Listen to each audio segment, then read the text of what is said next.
patient, but my mind, it can hardly take it. I'm chasing a dream that I've had for several ages, a vacant modern kingdom for the taking. Now that I've been put through hell, I never got anyone's help. I had to do it all myself. I don't ever slow up, no I don't take shit. I got no love for the fakeness. If you wanna play tough and wanna hate this, I'll always show up and make a statement. I don't ever slow up, no I don't take shit. I got no love for the fakeness. If you wanna play tough and wanna hate this, I'll always show up and make a statement. I don't ever slow up, no I don't take shit. I got no love for the fakeness. If you wanna play tough and wanna hate this, I'll always show up.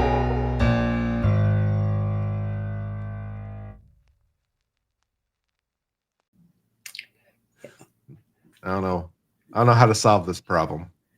I mean, one way to solve this problem is just to become a total echo chamber and just be like, in the future trial, the equivalent of Karen Reed is always right and her team can do no wrong, and the prosecution sucks and they can do no right, and so forth and so on. So that's one way. It's just to completely adopt what I think people want to hear, and then just make the audience happy with no nuance.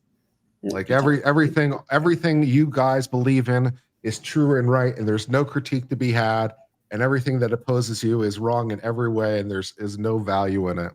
I don't know, man. I don't know. Joining us now is another creator, The Defense Rests. How are you doing?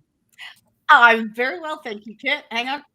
I see a very blue theme going on. You're wearing blue, and the whole background is blue. Everything is blue. I'm very well, thank you. How are you? I'm doing great. G'day from Oz. So what is going on in your life? Not a great deal now that Karen's over. I've actually followed a little bit of history on David Yannetti, to be honest, and went back to 1997 and did the James Curley case, the murder in Massachusetts, way back when. He was a prosecutor. So we did that tonight, which was really good. Really good. I'd like to watch the trial he was a prosecutor over. It was interesting, really interesting to see him, like, the tables turned, which was good. It was good. Excellent. What time is it over there? At my time, it's 11:51 in the morning in Central in Texas. Lucky. It's 10 to 3 here in the morning. Oh, gracious. That's all right. You get that with the big jobs. And you've met my buddy, Miss Shorty? Of course. Yeah. She's awesome, isn't she? Yeah, we love Miss Shorty over fantastic. here. Yeah. The East. More country. So were you surprised about the verdict, Kurt, for Karen? No, not at all. No, I mean, that should have been the verdict the entire time. The case against Karen Reed, like at the end of the first trial, at the end of the state's case, I think a reasonably minded judge would have considered the motion for a directed verdict with a little bit more thought. I'm not saying they necessarily would have done it, but I think they would have thought about it a lot more, because the case was in such disaster fuel at that point. Because the standard when they bring the case, of course, is probable cause, which isn't very much. But at the end of the state's case, when they arrest, the standard is now beyond a reasonable doubt, because of course the defense doesn't have to do anything, right? So at that point, the state either has to have enough evidence to convince a jury beyond a reasonable doubt, or we all go home. Yep. And the case was in such shambles, and such on fire with the witnesses and issues. It's like a reasonably minded jurist should have considered it with a little bit more thought. It was trial by omission. Oh, that might hurt my case, so we won't subpoena them. Like the lead investigator or Tully or Higgins or any of them. It was dodgy from the get-go, dodgy. And the attempts, the absolute lengths that Hank went to stop Arca from testifying was disgraceful. Yeah, it was. And he knew that were his gun. That was bullshit. Yeah. That was bullshit. And the judge's like grave concerns on it is like such bullshit. Don't tell me she did not know that was going to happen and she left it hanging for a week. Tell me that wasn't trial by social media. Really? The whole trial was trial by social media. That was the point where I went, okay, she's involved. That signed it for me. I'm not sure she was involved. I just think she really wanted to make a name for herself, I think. No, that was deliberate. She was trying to instill, like she had that whole, 4 days where everyone was then left to speculate on what the defense had done and what, nefarious stuff had happened and gone on. This was a lot of crap. I think people were going a little far saying, she's making hand signals and things like that. Did you see the one where he was nodding at her when he was going through he was doing the voir dire of I think people moved their heads, and I think people. No. You watched the pair of their body language, and she takes her glasses off and stares at him intently and waits. People take their glasses off. I just think that's. I just think that's a little much. I don't think that she was actually in on it, but I think that she wanted to make a name for herself because she's trying to move up in How do you justify 49? Sustained objections. Yeah, that was crap. 49 sustained objections in a row. I mean, she was obviously biased. I'm not saying she wasn't biased. She obviously was, but as you know, I did I actually put together a complete database on this trial. So I downloaded every transcript from day one of the first trial and uploaded it onto a legal database for analysis. And it allowed me to then compare witness statements from, first to second and blah, blah, blah. It was really, really handy. This is what she does. She's so smart. she can do things like that. And that I can't. It actually I have predictive stuff based on, I could put into this program, assess the tenor of the voice, the aggression, the verbiage of the questions, and tell me what you think the intention is. And it's amazing. In fact, I shit you not, I put in the details in ChatGPT on its own, the details of where John O'Keefe was found dead, what his weight, height, the position he was in, his blood alcohol concentration, body temperature, vitreous fluid alcohol concentration, the clothing he was wearing, the whole lot. And it spat me out the medical examiner's report. Exactly, word for word, pretty much. Manner of death, undecided, and the same. What was it? Blunt force trauma. So there you go. We could have saved. The Commonwealth millions. ChatGPT could have saved the Commonwealth millions if you just put that information in. Did you create that database? No, I actually I've sort of bought. It's a subscription that I pay for, so it's No, most of them you create. So that's what I was. I create the content that goes into it, but it's legal data, so it's an analysis database on legal transcripts and stuff. So it's really handy, really handy. I've used it for quite a bit of things actually, which is good. I was doing predictions with the Karen Reid trial. If based on the information to date, what would the jury come back with? And I even actually put into it what they predicted, how long they would take and what the results would be. And it was spot on. Unbelievable. That's awesome. So you're interviewing Aunti Deb, is that right? That was the idea. Yeah, I think he's running late. Apparently, he was still live when I finished off my stream. Just now? Yeah, yep. He was still on live. He was still streaming. Okay. What in the world? Okay. He was covering. Is it the Turtle Boy? Did he forget? Sometimes I've forgotten. Maybe he has he's really hyperactive and he has really bad ADD. So maybe he'll check his email and be like, "Oh my gosh, I have somewhere I'm supposed to be." I'm gonna go into his live stream and see if he's still streaming. Yeah. So I'm gonna bug him in chat. Yeah, do that. You want me to do it as you? See if he's still streaming. That's funny. Hey, do you have somewhere you're supposed to be right now? No, he stopped streaming 2 hours ago, so he's not streaming. Really? Apparently, that's what it says to me.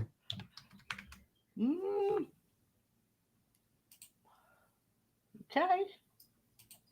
Have you guys been watching? Did you see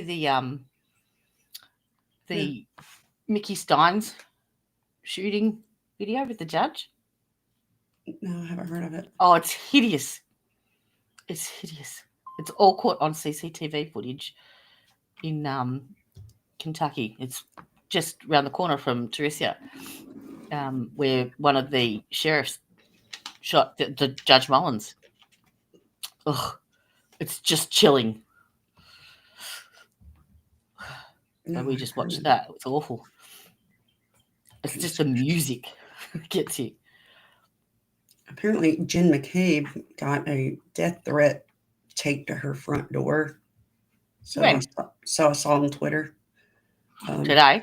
Exciting. No, a couple days ago. Nah. Yeah. Get that. So Turtle Boy went really well with his hearing yesterday. Yeah. This morning. No, yesterday. Yeah, well, it did go really well. He's got another one August 13th. I wonder what was in that 5,000. 6,000 page was it? Discovery. Yeah, 6,000 page discovery. Better. And they turned it over 20 minutes before they went in front of the court. 20 minutes. Mm-hmm. That is Of course crap. they did. Of course they did. I don't really follow this. I never got into. I don't do drama, so I never got into that Kate Peters whole thing. So it was a bit of an eye opener listening to Bettero last night, asking for all this discovery stuff. There's so much, like, the tangled web we weave. Really. I went live about the Kate Peters thing one time when Turtle Boy put out the blog about it. And I went live about it for 20 minutes. She came into my chat and threatened me. She's been sending me messages threatening me, telling me I'm going to get mine, that she's going to go live about me and destroy me, that she's going to do this and that and the other to me, sending me Snapchats telling me that she's going to come to my house and get me and all this stuff. Over a 20-minute live stream that like 150 people watched. Some of these people need help. Yeah. So I've got where is it? Did you see, by chance, you want to see something funny? Sure. Did you see the stream that Laura Lumber did where Ian came in right at the very end and he was drunk? You didn't?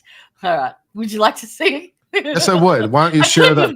Why don't you share that beautiful footage? Just share it right to the screen and we can watch it together. Okay, I'll find it. Oh, I just did a little clip of it and made it a video. Excellent. Let's roll that beautiful footage. How do I share it? Should be a plus sign down at the bottom. Oh, okay. Sorry. Yep. Share screen.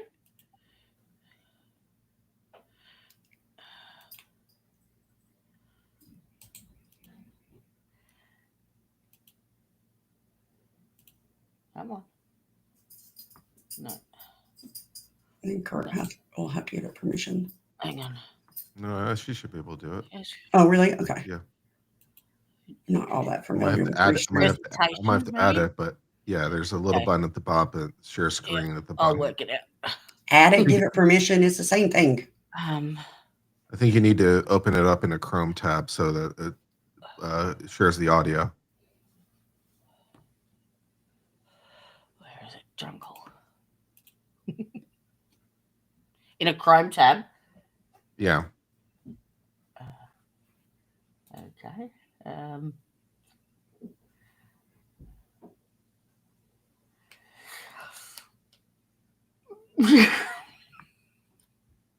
Can't get it to come. I don't know how to do that. Here, send me the link on Discord. Okay.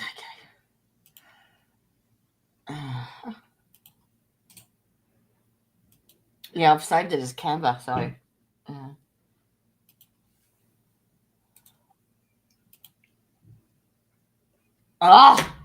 It won't let me. It's too big. Can I email it to you, Mandy? Yeah, send it to me on Discord. I can't. You can't send me the link? It said it was too big. Hang on. That's what she said. You're a mess. Copy. Yeah, I'm an Aussie. And it's 3:00 in the morning. I've got an excuse. How many energy drinks have you had today? One. No, it won't let me. It's saying it exceeds the file limit. Okay, whose stream was it? No, it's a clip I've put together. Oh. I'll send it to your email. The G one. Okay.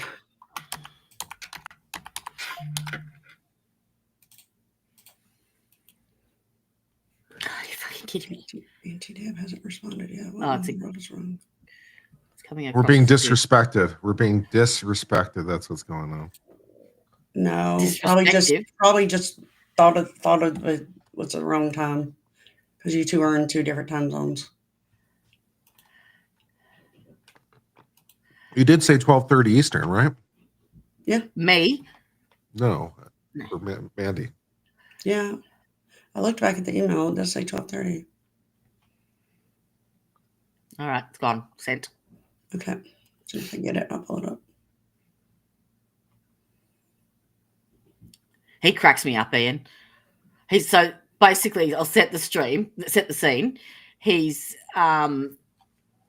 Rob's done this huge stream on Karen Reid and gone on into all this detail about something that was big on, and Ian had been out somewhere, and it was the 5-hour mark. He stumbles in. Oh gosh. Oh, there it is. You called it drunkle. That's so funny. It's hysterical. Sorry, Ian. I love you. It's so funny that you called it drunkle. Just Rob's face, and Ian had no idea. Let's see if I can show this. Did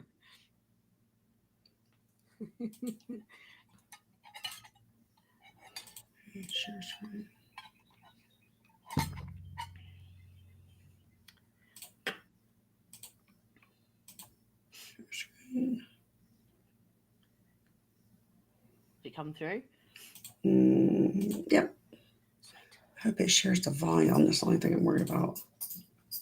Okay, there it is. You can pull it in there, Kurt.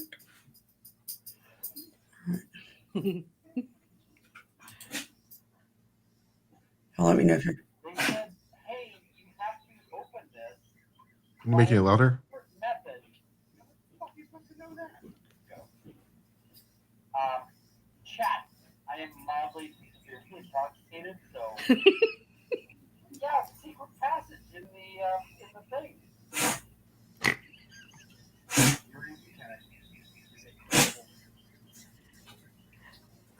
For fucking up their investigation, like.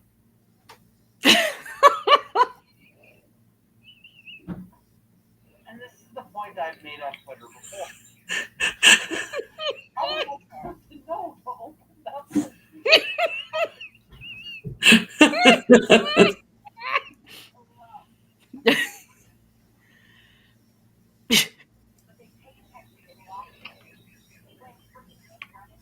Can hardly hear it, Mandy.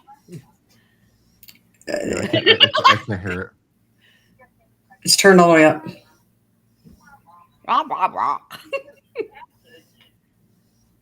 Yeah. So he just won that award when he went to the gun expo thing, the big gun thing, and he'd won some award, and they sent him this statue, and they told him that it had a silver coin with it, and he couldn't find the silver coin, but there was a secret thing in the bottom of the statue, and he just went on and on about it. That's what he was doing. It's hysterical. There's a secret passage. Yeah. And I think about 2 minutes in, Rob shut the stream down. That's hilarious. Oh dear. He's mildly to severely intoxicated. Yup. Bless him, Lord. I've seen him come in a stream one time and say, I'm just a little, and you did this bit drunk. I don't remember whose stream it was. Oh dear. I'm glad I don't drink. I don't need it. I'm silly enough. And he had a glass of wine in his hand when he was saying, Oh, did he? Yeah, he said, I'm just a little, and he went little. Like he was making it bigger. Do you guys know what the knock-on effect is with Brian Walsh and all these proceedings? With Proctor and I know it's a shit. I know it's a total shit show. With the whole thing. It's like, yeah, I mean, we read stuff from the state yesterday, like saying, yeah, we're not going to call Proctor in the Brian Walsh case either, and that we have. It's just a disaster. Everything that guy's touches is a disaster. Do you think that they will drop any charges, or it'll affect the case, or what? What's your opinion? I think it possibly could. Yeah. I think it certainly could. Unbelievable. And he goes on national television and says, no, I'm all right. I don't know anything about them. He's got no conscience. Walsh. But then neither is Hank, so what do you do? Is that another case that Proctor was the lead investigator over? Brian Walsh? Mm-hmm. Yeah. Yeah, that's Is another one he screwed up badly? Yeah. Well, that's coming up fairly soon, isn't it? I thought. Oh, the case is coming up. I think so. Oh, are you streaming that, Kurt? Which case was that? The Brian Walsh. The Walsh case? Maybe if there's interest in it. Possibly. I try to go where the people want me to go. I mean, that's my incentive, right? Go where led by the hand, skip to Maluma, darling. I can't remember. It was an F&F stream. Probably about 5-6 weeks ago. Mm-hmm. Yeah, sorry. I can't be more accurate than that. The 8 weeks of live night shift for 5 days a week with Karen Reid for me to stream that live, because I have to start at 11 p.m. is your 9 a.m. Mm-hmm. So that's a big blur now. I think I'm only just waking up from it. I can't smell you. Said they didn't want to come up because they hadn't showered. I said, well, we don't have 4K, so so we can't smell you. So come on up. I couldn't see you when I tried to redirect my stream across. When I closed up, I couldn't connect it over. I couldn't see Kurt's stream. That's when I saw Aunti Deb. because I redirected them to them, thinking that he would port them to here.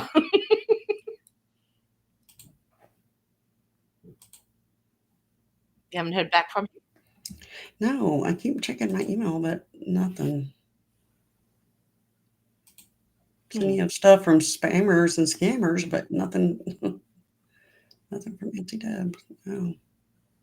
And I don't have Aunti Deb on Discord. Do you? No. Mm-mm. No. I just have his email. I wanted to try to hang till 1:30 in case he thought that was the time. Mm-mm.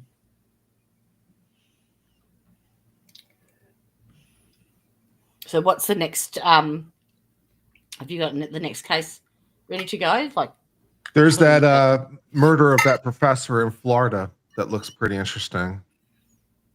So I might cover that one. And then there's also the Courtney Clenny trial in Florida, the only fan who stabbed a roommate. She's fun. Yeah, that one looks really good. I keep finding these trials that are really interesting, but they're never ever streamed. It drives me insane. And I don't know what counties. You and me both, man. Oh, drives me insane. Like, I really wanted to follow the Justin Moen trial. Did you hear about that one where he's the one that decapitated his dad and did a YouTube video of it? Don't know why they're not streaming it. Good Lord. Yeah. Yep. It's all over as the gavel drops and court TV, but just snippets. You can't get anything else, which is a pain. Jeez. I might just do a presentation on it. There was quite a few trials actually that went through under the radar whilst Karen was on that I missed, that I've been watching or keeping an eye on at least, which is a shame. But have you heard of the of Diane Downs? Who? Diane Downs. The name sounds familiar. It's an oldie. It's a 1983 case. And she was charged with first-degree murder of her eldest child and attempted of the younger two. So she basically claims that in the middle of the night she was driving down a dark road on the way home with the three kids in the back of the car. She was flagged down by that old case. Yeah, that was Yep. back in like the 80s. Yep, 83. And Flagged she down shot by her some guy. kids. Yeah. Yeah, well, I did She was psycho. Like her news interviews, she was like, "Oh, poor pitiful me! I got shot in the arm." She's more than psycho. Yeah. We covered that on Monday. It was really. There are some nutters out there, I tell you. I remember being. Why would you stop in the middle of the night with your three kids in the car? You're alone. For a bloke in the middle of the road. Why are you going for just a drive with your kids at 11? No, she was on her way back from a friend's house or something like that. But yeah, I thought she was going for a drive because she said it helped them sleep. I thought that was what it was. No. Oh, okay. It's been a long time since I've seen. She could have. She could have changed it 10 times by now. Who knows? Who knows? Yeah, she's a piece of work and a half. Oh, nasty. If you look up the definition of psycho, I think her photo will be beside it. Even just the pictures of her are creepy. Her interviews were scary because she's so fake and so dramatic. She did a reenactment 4 days after the incident. Like the prosecutors wanted to know how it went down. And she behaved like she was in a Hollywood movie. And it was one of the days where one of her children was actually being buried. It was disgusting. She didn't care. No, and they were disposable. She said something like, which kid died? Oh, no, not that one. Not that one. Like she had favorites. Because she wanted the older one to die because the older one. She was yelling. Saw what she did. The older one got shot in the chest, and she was yelling at her to lay on her stomach because she was making gurgling sounds. Yeah, but she was the one that ended up living, right? Yep. Didn't she? Yeah, but she wanted her to die because she saw what happened. Yeah. Yeah. Well, she testified against her. I know. Yeah. Disgusting. Crazy. And shot herself in the left arm. Managed to. I think Buck Cherry wrote a song about her. Oh, really? Managed to wrap her arm around a towel around her wound, but didn't bother stopping to see what was wrong with the kids. Just explained that, she's choking on her blood and the son's doing this quiet cry. That's it.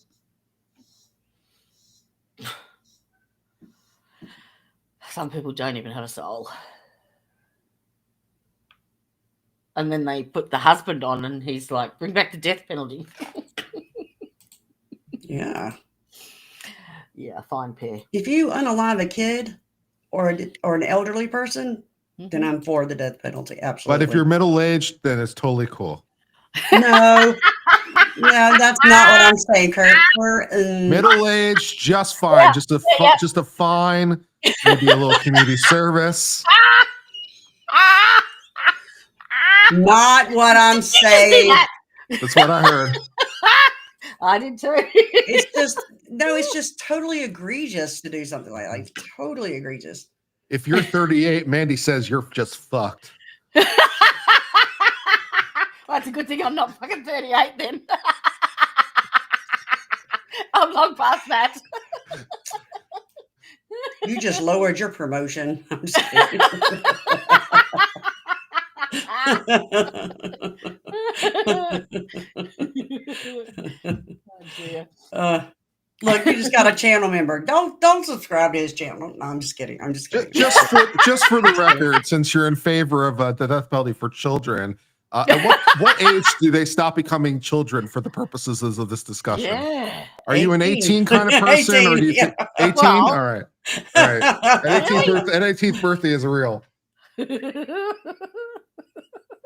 Nice. I'm gonna remember this. Thank you for joining Isabella Park. I guess. Now, if we're in a different country that has a different age for adulthood, does that change the discussion? Nah, I'm sticking with American laws. Okay. Do you want to have a look at that? This is the judge CCTV footage. Of what? The judge being shot. In okay. Mickey Steins was the sheriff there, and shoots Judge Mullins. Is it Mullins? Did you want to have a look? Sure. Yep. Why not?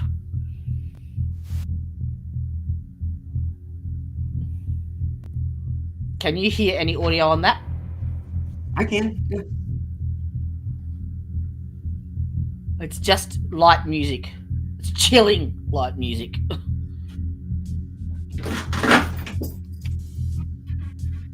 So the person in the white is the judge. Is he smoking? Yeah, they're all smoking in the judge's chambers. And sheriff. This is the judge's chambers? Yes. Yep. This room looks like shit. Yeah. It does. It looks awful. What the fuck? What is that background behind him? Fuck me. Don't know. Sure this isn't Boston? No, this is in Kentucky. That is the shittiest, most depressing room I've seen in a while, man. No wonder they're smoking. Yep. Now, Teresia said that the gentleman sitting on the windowsill is a preacher or something. I don't know who the guy is. I'm not feeling the respect by the guy sitting on the windowsill. It's like, yeah, just sit on the windowsill, Judge. Yeah. I would die before I sat on the windowsill of the judge's chambers. Holy shit! It looks pretty relaxed there, though, doesn't it? It's so disrespectful, though. It's so disrespectful. He's got a go-kart behind the desk, like a little push cart. Why don't you just put your feet up on the table while you're at it? That'd be good. Oh, look, they put their cigarettes out in the coffee cups. Oh my gosh. I hate everything about this scene. I hate everyone. I hate everything about this. Yep. What is that blanket he's got hanging behind him? That's weird. What I said. What the fuck is that? A mining scene? What the fuck? It's Kentucky. But he's not a miner. He's a judge. Where did he put that quote up at a crafts fair or some bullshit? It does look like a quilt. Is that Etsy thing? It's like it symbolizes hard working.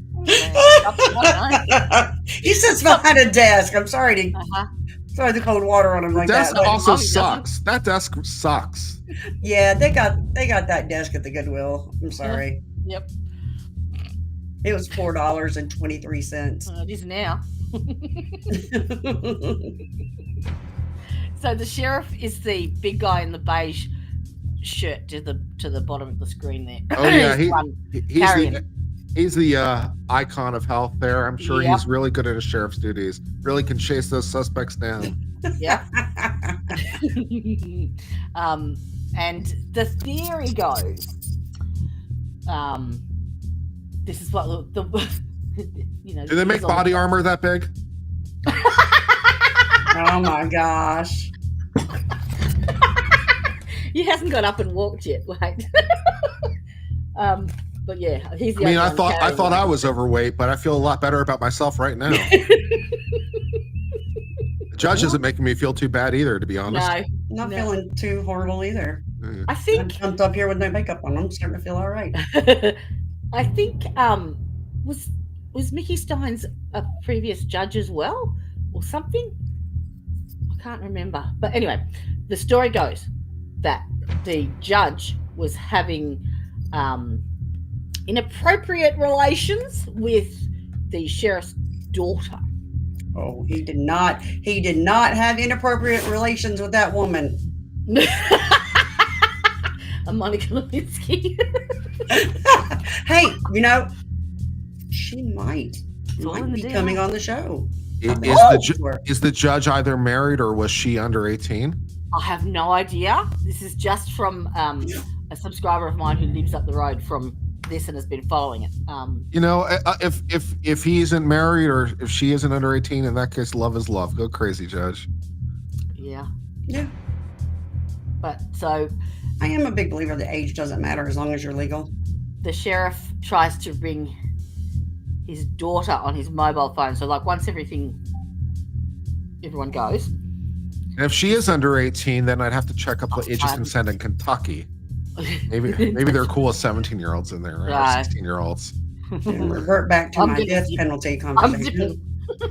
Hey, I'm just saying, in some states it's legal. Yeah, some states it's legal. I'm believing that one. You just said if they are of age, you're cool with it, and now you're suddenly not cool with it anymore? What the fuck, Mandy? It should be 18 across the board.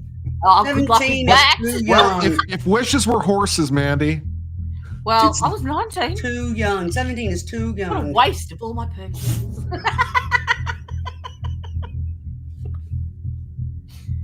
There we go. Off to lunch. Chow down. How about I skip it? Skip it forward. They can all go out for lunch. I'm going to let my dog out of the room and bring it back.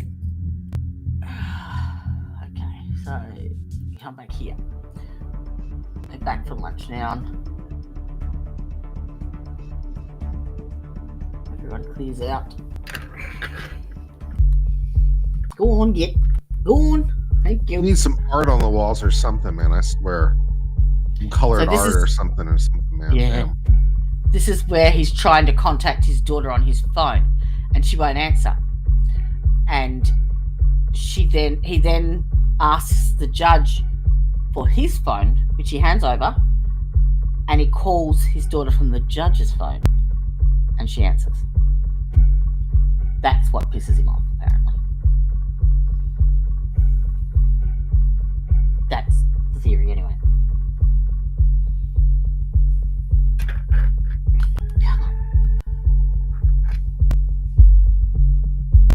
But it doesn't look like there's no altercation, there's no argument. It seems like his body language is calm. It's relaxed. He's crossing his legs. It's like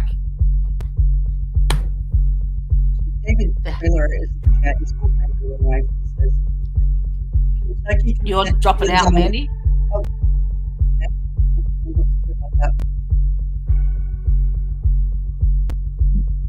Did you just change mics or headphones or?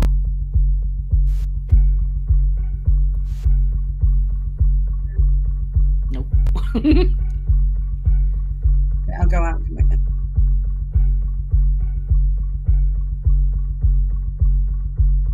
Can you hear that music? Because I can't hear shit. Oh yeah. It's chilling, isn't it? It's a little much, to be honest.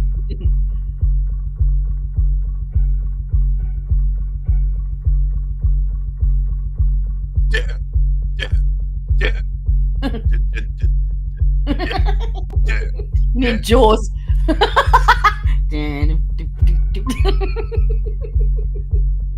That shouldn't laugh. It's terrible. There, is that better? Yes. Okay. So David Trailer is my friend in real life, and he's in the chat. He said Kentucky consent depends on whether or not you're related.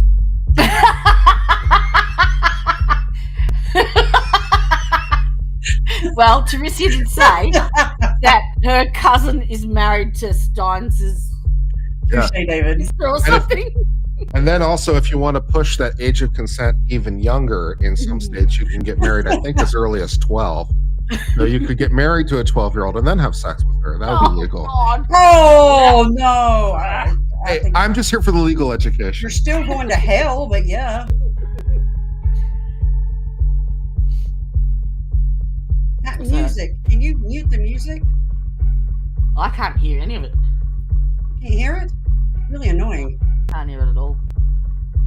But it gave me goosebumps. Can you like slide the volume down or something?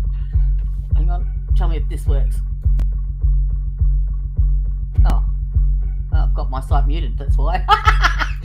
Now I can hear it. Yeah, can you do something about that? It's really annoying. I'm such an idiot. Or just like lower it a little. And in half the states, you can marry your first cousin. Because I'm echo. Half the states don't allow you to marry your first cousin. Half the states do. So, Some states allow you to marry your first cousin. yeah, I think it's about half and half. Oh my gosh, my first Last time cousin's I like looked. my brother. That makes me want to throw up in my mouth. Oh, stop. That's feral. I have many fun tidbits about marriage law. Very excited. So he's trying to contact his daughter, and he asks for the judge's phone shortly. But it still doesn't look like there's an argument. Nothing Like, from Aunti Deb. it's bizarre. It's really bizarre. And apparently he's pleading incompetence. Was Eleanor Roosevelt Franklin Roosevelt's first cousin? I'm an Aussie. I think she might have been. I plead the fifth. I have to look that one up. I know her maiden name is also Roosevelt, so that gives you a clue. She could have married him. Oh, her maiden name.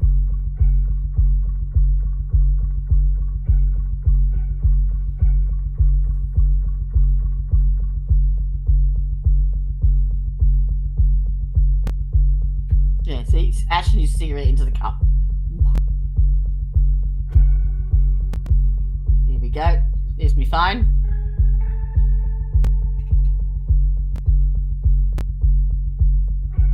Because I missed that bit. They were fifth cousins. Okay, that wasn't that bad. If everybody's sitting on the same side of the church, it's bad. Yeah.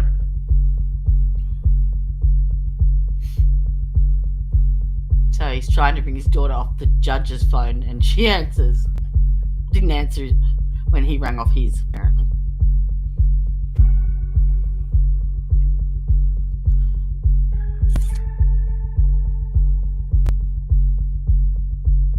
Utah allows marriage to your first cousin? Yeah, that's not surprising.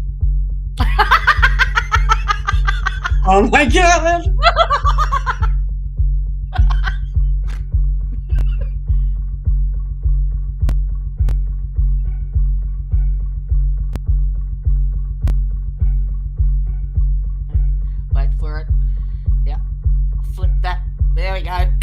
Uh-oh.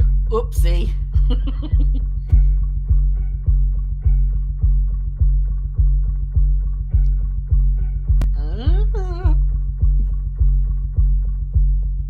I just sent Aunti Deb a cash app. Like, hey, we're live waiting for you. Are you coming? That way, at least it goes home.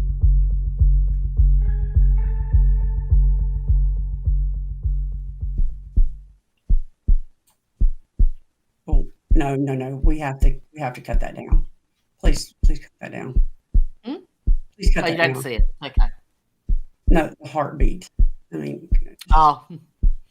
Can we cut that volume down, please? Oh, there we go. Uh-oh. Apparently 8 shots were fired. Oh, dear. He wanted to make sure he did that, didn't he? Jesus, can you go back and replay that part a little bit? Yeah. I want to. What the fuck was that? Just came out of nowhere, didn't he?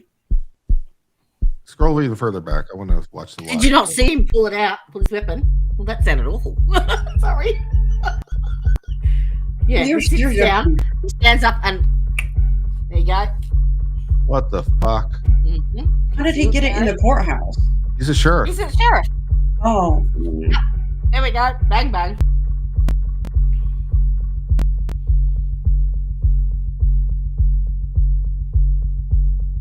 Oh, I've got chills. Wow. What did you do with my daughter? That's just straight up murder. Yep. Yeah. Pleading incompetence. Yeah. Well, he's the sheriff and pleading incompetent. Good luck with that. Good luck. Yeah, that's not going to happen. At the end of this, they when they've arrested him, he's going no. He's like super paranoid that they're going to stop halfway. Jesus Christ. Good Lord. Yeah. Yep. Shot him once, and it looked like he would have made it because he got up. But nobody makes it through 8 shots except for 50 Cent. Oh. Yeah, I mean that's just straight up murder. Yep. So I think they've got statements from those 2 women now. Ooh, I would think so. But watch this. So the women go looking, and good on them. The bailiff. There's probably a panic button under the judge's table. Someone needs to push the panic button. Yeah. Absolutely. Right about now. No one's in there. That's what your first step is. Push the goddamn panic button. No, the bailiff's just sitting there. I'll let the girls go. You sort it out. Yeah, good for them running towards the sound of the bullet. And then the security guard that actually finds him doesn't even check to see if he's alive. Nothing. Just walks straight past. Well, he's got 8 bullets in him, so there's that. Your fat ass is going to meet Mr. Sparky pretty soon. God damn. At least. Although he's not elderly or a child, so what do you think, Mandy? Fair game. I don't know. It's iffy. I'll think about it. So that's going to be interesting. He was super, super paranoid. He turned himself in around 3 p.m. Oh, that's nice. Yeah. I just shot a judge in his chambers. Yeah. But he's incompetent, sure. I'm totally believing that. That is so fucked up, man. I told ya. Did I not? Yep. It goes for ages. See, that's the security guard. Oh, no, dead judge. Okay, whatever. Oh my gosh, he did just smoke. Yeah. Holy cow. I better find me phone. Be better at your job, sir. Be better at your job. Yeah. Oh shit, who's gonna clean that mess up? Fuck. Who just walks past like that? Who?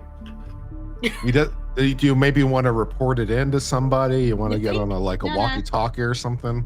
Maybe put a little. He eventually calls it in, but he's just standing there. He doesn't check check his pulse or anything. Nobody hit the button either. No, Gotta hit the button, baby. Gotta hit the button. Well, the button is everything. Judge might have been on it. Looks like the judge is on the floor. Yeah. Oh yeah, I'd find this guy. Here we go. Yeah, I found my phone. Yeah, no, his white shirt. I'd find this guy so guilty and give him the death penalty without even blinking. Yeah, he shot a judge. I mean, it's on camera. Yep. You're going down and going down hard with Yeah. juror uncivil. It's not ending well for you. is there the death penalty in this state? In Kentucky, yeah, I bet your ass. Yeah. No. Amy's positive pathways. Yeah, he walks out so calmly, like, huh? There's a dead person. I'll just go calmly out. I can't get over this guy. Like,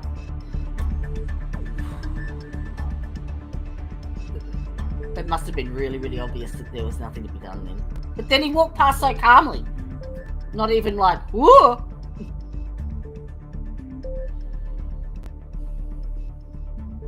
Yeah. That's him. Oh my gosh, what happened? I heard gunshots. Yep. He's still got his gun, and the police are arriving. I'll just mosey But on he's a over. sheriff, so they're not going to even think to question him. No. Just like a McAlbert, they're not, they're police officers. They're not going to think to question them. Which I hate to say it, but I can kind of understand that you wouldn't think to question the sheriff. You know, you would think he's there on official police business, not there to shoot a judge. Yeah. I don't think he intentionally went there for that. But I think he probably did. something triggered something down there, let me tell you. I think he probably did go there for that. Unintended. I know. Hey, people in court, I love your channel. I really love your channel. I'll watch everything you put out. Hey, not for nothing, but if you have evidence that he's done something illegal, you could just arrest him like a normal cop. You mean a citizen's arrest? No, he's a sheriff. He can just arrest him flat out. It's if he did an illegal, like sleeping with a minor or something, then arrest him. Okay. He could have arrested the judge, man. Aunti Deb. Okay, hey. Okay, be there in 10. Great. Can't wait to see you. Aunti Deb just messaged in the chat that he will be here in 10. Good. We can't wait to have you. Do you have a theory, Kurt, on what happened to John O'Keefe? Because I know I do. Not really. And I picked the first trial. In fact, I named the three third-party culprits. The first trial, all three of them.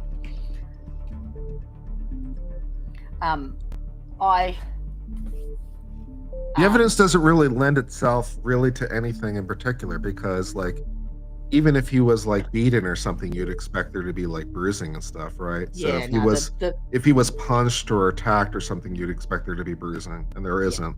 No. So I don't know if there's really any evidence of anything. To be honest. I've got emergency at the courthouse. I need ambulance here right now. Retired intensive care nurse. Courtroom. Which courthouse? The injuries to his face are the result of the head injury. With what's going on? Swelling on the eyelids, the Judge has been shot. injury. But the laceration on his Listen eyebrow how calm is he is. very small. Judge has been shot. Go ahead. So, What do you got? Brian, Shots fired in the Litch County Courthouse and somebody shot We Judge can't hear Mullins. you. We can't hear you. No, sir. Yeah, over the Come on video. on we radio. can hear Well, I you. told him to put him in a separate room so they don't talk to Too each loud. other. Yeah. Have you got the witnesses? No. so did you hear? I'm a retired intensive care nurse. So the injuries that he sustained, the facial injuries to the eyes, were from the head injury itself. It's that contra coup injury where you get that forward projection of the brain and it hits the front, and the hemorrhage comes out the occipital bones and the base because it's got nowhere to go. But the laceration on his eyebrow, it was only small. Now, My theory is the two Bryans, they knew how to pull a punch. If you were going to punch John O'Keefe, one of those punched him, you would have a massive split. Massive. One punch. You're going to have something. My theory is it was Colin and his weak ass little that did the lack, and he got pushed backwards and hit his head and they shit themselves. The other thing that got me. My thing is that Brian Higgins did it. And that's free speech, so come at me. He started it, I think. He's too much of a pussy to do it. No, I think he did do it. And then he ran and he went to the police department so he could be caught on camera somewhere else. No. And they covered for him. You know why? Brian Higgins did it because Brian Higgins was in love with Karen Reed and he was jealous. Brian Higgins did it because Brian Higgins is a big old baby.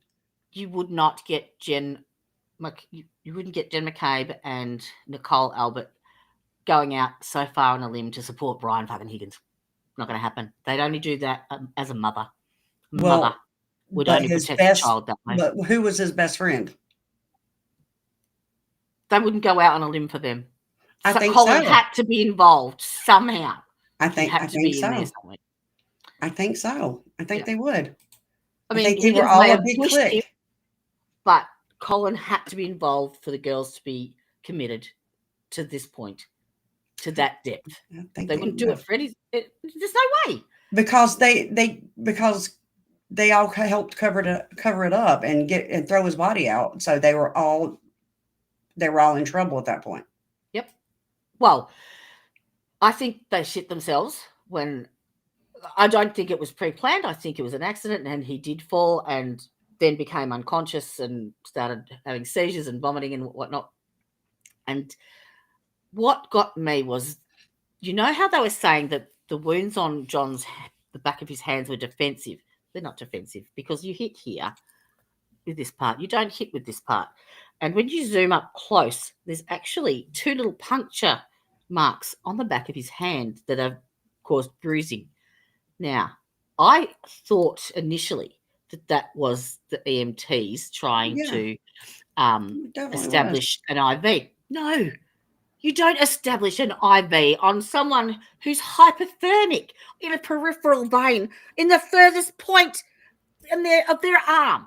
No. They are all incompetent there, though, Jody. They're all stupid. They had the intraoccipital, they had the ones in the bone in his leg already in there. They would not even attempt that because you couldn't get a vein anyway. But remember what they said, you're not dead until you're warm and dead. Bruised. So it was done while his heart was still beating. Well, it bruised because they had been doing compressions. He was long gone. Long gone. Oh yeah. No circulation. My theory is that Brian Albert was a first responder, and I think he had some medic training, didn't he, in the army or something? And I was actually talking about it on stream and showing this. Dear. It's raining a lot right now. Is it? Yeah, it's outside my house. It is raining. It's not raining men. Hallelujah. Sadly, it's not raining women either, which is very sad. Yeah, no. Yeah, it's not raining men why isn't there it's a raining women song? Because that never happens. Yeah, it never rains men either, trust me. I'm just saying. It doesn't. I'm a man. I'm a woman. I think what's her name? Amy Positive Pathway, thanks for the $5 super chat. In a work Zoom staff meeting yesterday, a colleague said that they recently moved to Canton, and I said, yikes, had to pretend I was yelling at my dog. Nice cover up, Amy. Just tell them to never call 911 unless they absolutely have to. Oh, I've worked out how to work the chat.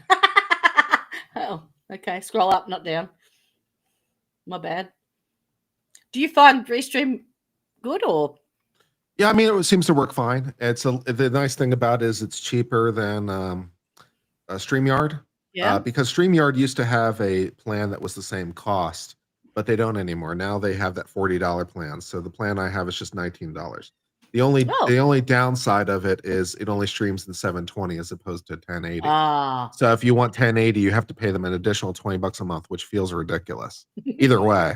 So that's the only downside. Otherwise, it seems to work fine. And also, compared to StreamYard, it allows for more multi-streaming. Because I think on the $40 plan, I think you can stream to 3 sites at the same time. But with Restream, you can for $19, you can stream to 5 sites at the same time. So hypothetically, I'm streaming to 5 places right now.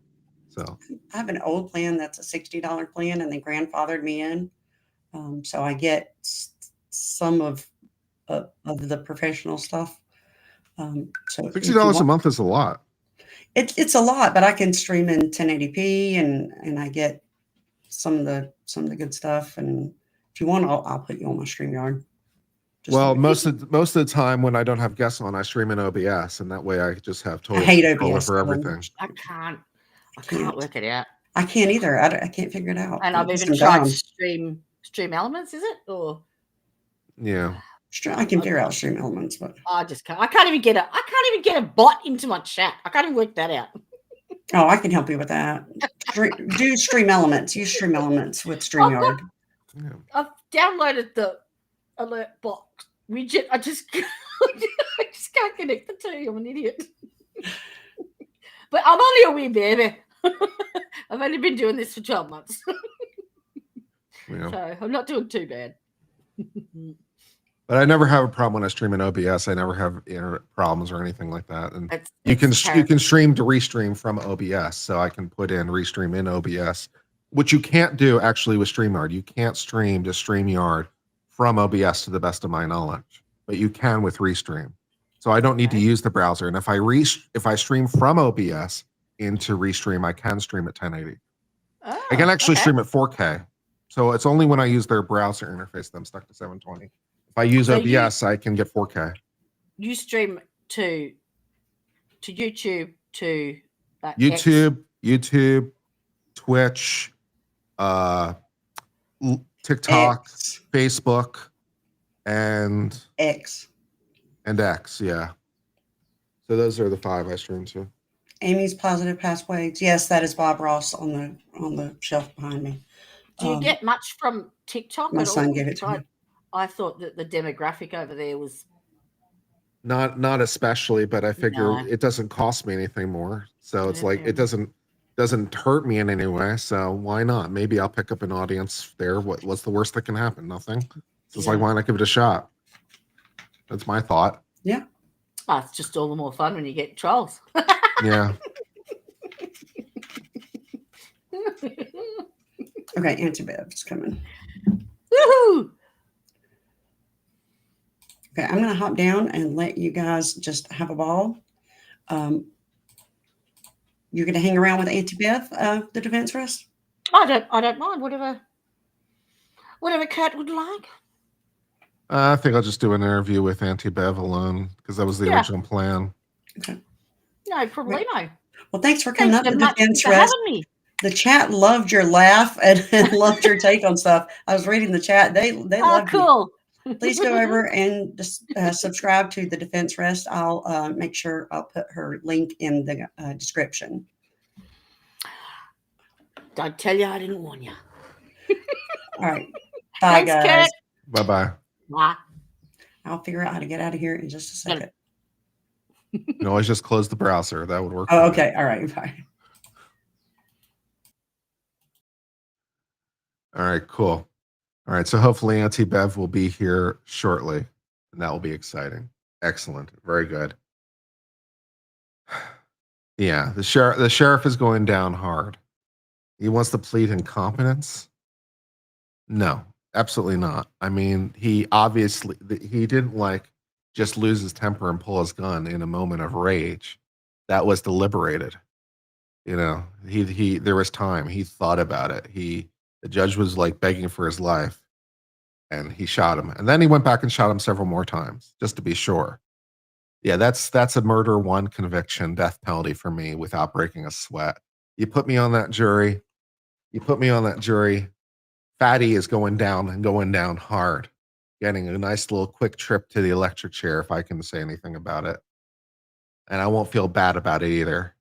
He's getting what he deserves. If justice is people getting what they deserve, he deserves to fry. Welcome to my TED Talk.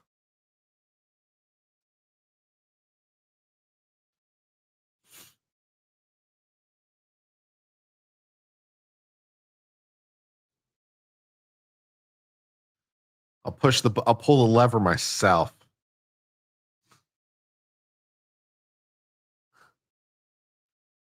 Whatever.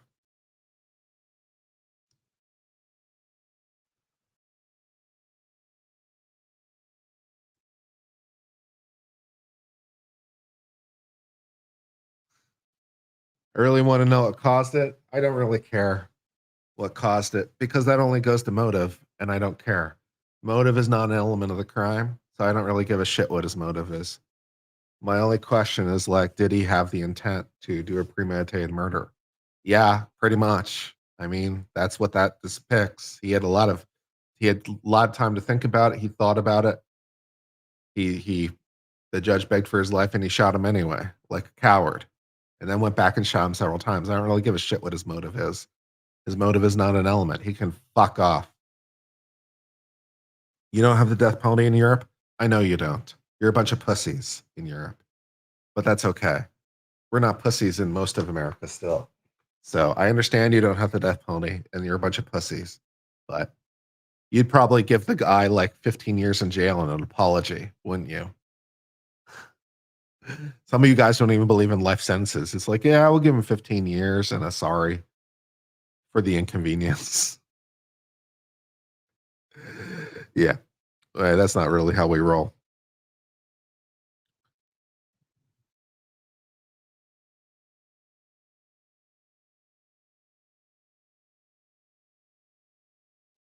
You don't have it in Canada either. I am well aware. Canada is also a bunch of pussies. The U.S. shouldn't because it costs more than it's worth. Yeah, we should just execute people faster. Then it would cost less.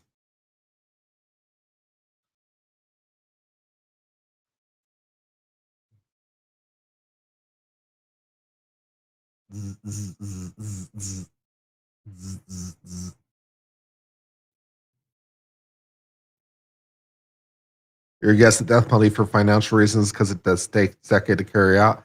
I know, man. We should just make it faster, quicker. Give him a speedy execution. He's caught on camera. He's obviously guilty. So, yeah. If Annie is coming, maybe change the title. I will if Auntie actually shows up. I'll change the title. Until they do, not so much.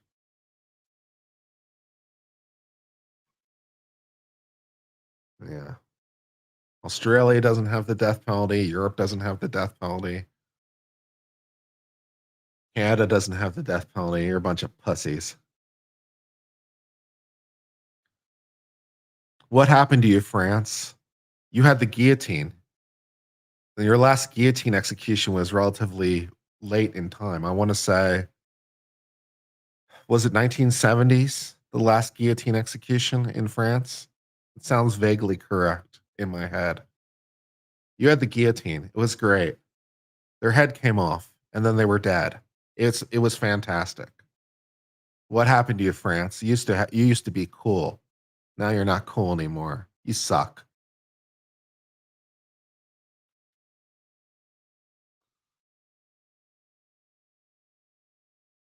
I mean, the nice thing about the guillotine is it's pretty goddamn reliable. It's also cheap to reuse because it works every time.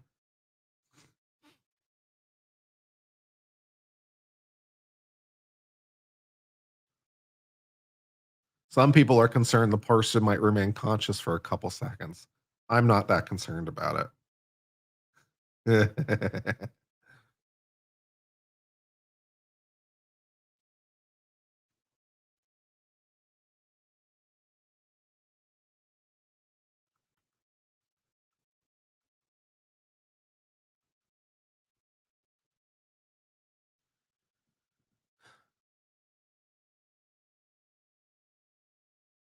Mandy in chat. Mandy says I have to be nicer to chat, so I'll try. Sorry if I was mean. I'll try to be nicer. Apparently, yeah, calling you guys pussies was too much. Lol. Tell us about the tiger behind you. It was given to me by my mother for one of my birthdays, I think, or Christmases. I've had it for, I don't know, quite a few years at this point. It's been with me for like, I'm not even sure, 15 years or something. And my mom painted it, which is cool. And it has some cracks. And at one point, its head came off and it was glued back into place. It's got a little chunk of it missing on the side, on the other side from moving and stuff like that. So it's had some damage to it. It was interesting because when I was moving from my apartment in Alexandria to Texas, my mom tried to throw it away. And my mom actually like convinced me to throw it away. She actually convinced me to take it down to the dumpster. And then like an hour later, I'm like, yeah, I can't do it. I need it back. So I went and got it back. And I'm like, it just means too much to me. And she's like, it's damaged and I could give you another one. I'm like, but I like this one. I mean, it's been damaged, but you know, it's part of the journey of the tiger. I like it. So, and she's like, well, it's not professional or something. I'm like, but I like it. So I'm keeping it. So I did. So yeah, it's like, okay. I mean, there's that. Yeah.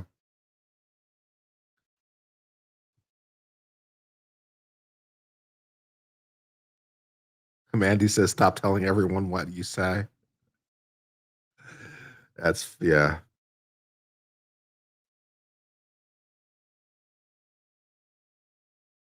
Oh, apparently I was rude to a specific creator. I won't mention which one. I apologize if I was rude to a specific creator. I didn't even notice. I'm sorry. Which might say something for me that I didn't notice, but still. I was just having a conversation. I apologize.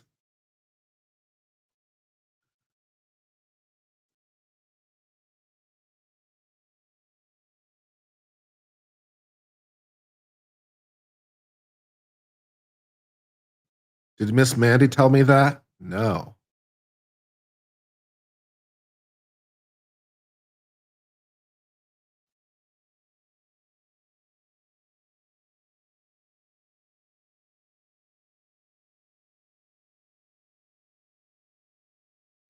Tell Kurt you want the poisoning dentist and the circus of lawyers trial.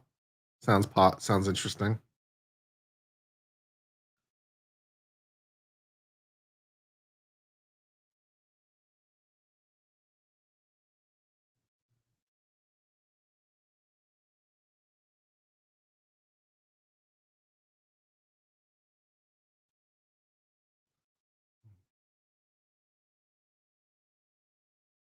Yeah.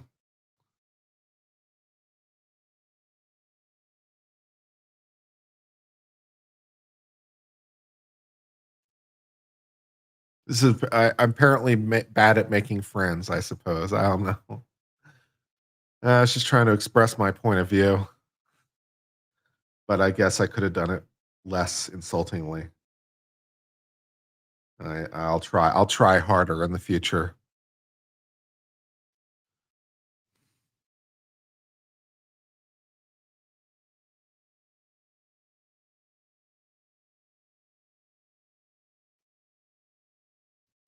Mormon dentist sent arsenic to his dentist's office. Yikes.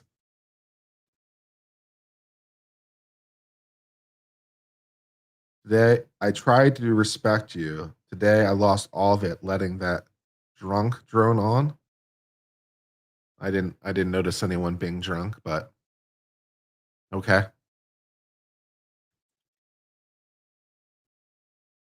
Doc Dennis poisoned his wife with cyanide he ordered for his clinic.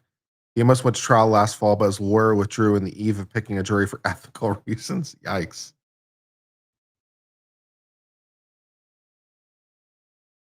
Be you, just be less insulting. I'll try. Sorry, people in court, if I was rude to you earlier. I apologize.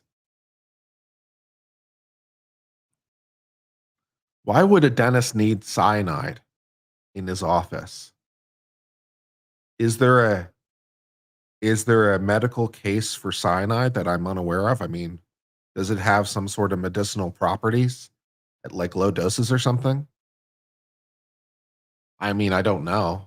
Does cyanide have medicinal properties I'm unaware of? Why would a dentist need it in their office at all? And why would a company send a dentist's office cyanide? What's the medical use case for that? Or am I missing something?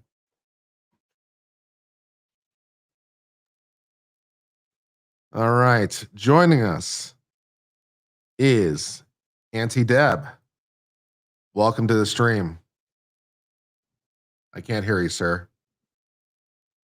Better late than pregnant. All right, excellent. Am I all good?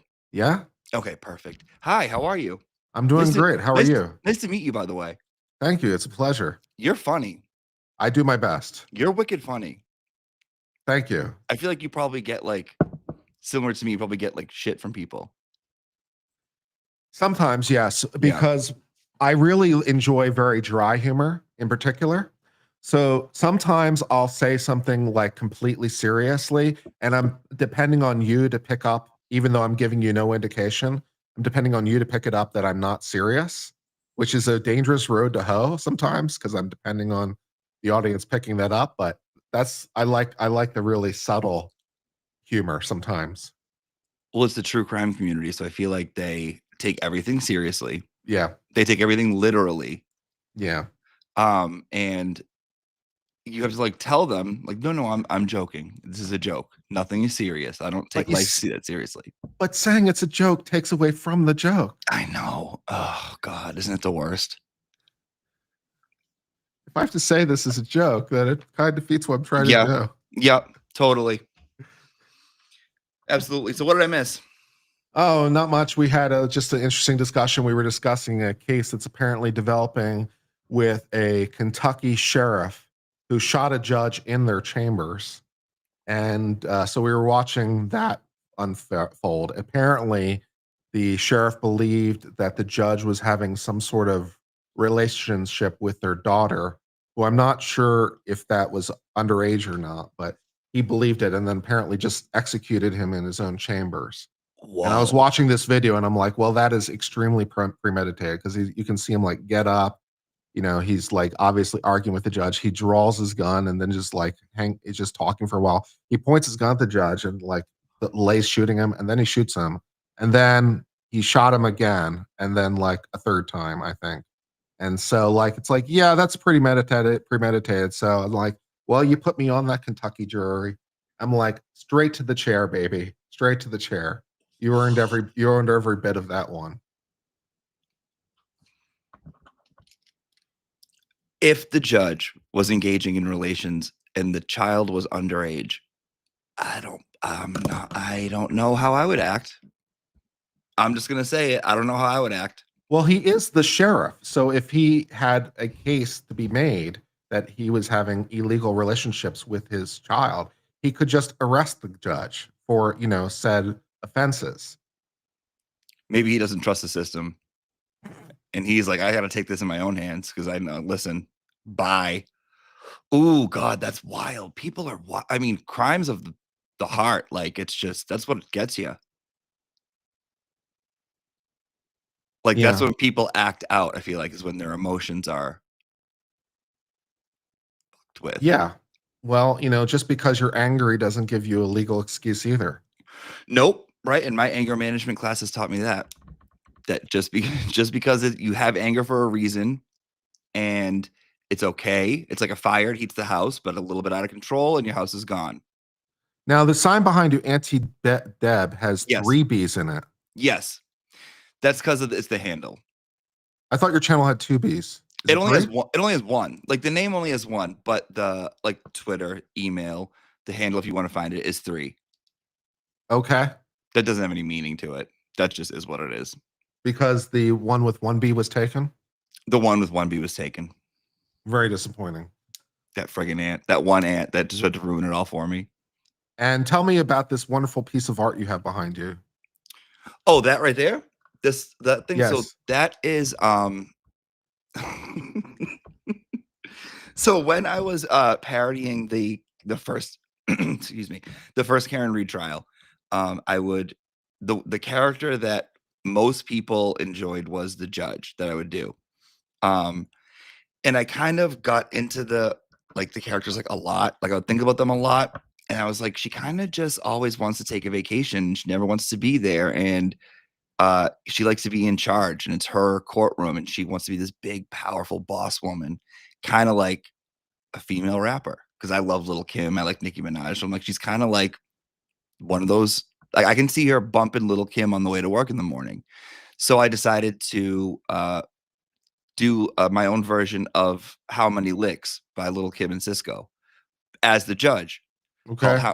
Called How Many Slips for verdict slips. And in the music video, she has on a pink wig instead of a yellow one. So my friend got me that portrait for my birthday.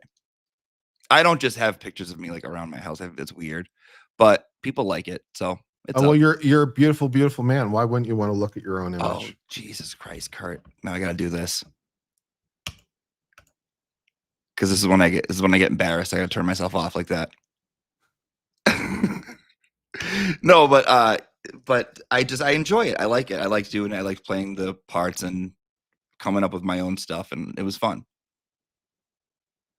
Very, very cool. So I was curious. Well, first of all, why don't you introduce yourself? Give us the 30-second background about who you are for the benefit of people. I was a teacher, and my sister got me into the Karen Reed case. She was like, you have to watch this because, I live one town over from Turtle Boy. So we would always read his articles, always, everything, like loved what he had to say. And she was like, Turtle Boy got this like case, like blew it up. And I'm like, what? I'm like, Turtle Boy got this here? She's like, yeah, it's nationwide. I'm like, no, it's not. I didn't believe her. And I was like, I'm not watching it. Like, whatever. Like, too bad. Things happen to her. Things happen to people. Too bad. I'm busy. I got homework to correct. I got fractions to teach. And she was like, please just watch it. So I watched a little bit of it, and I was hooked.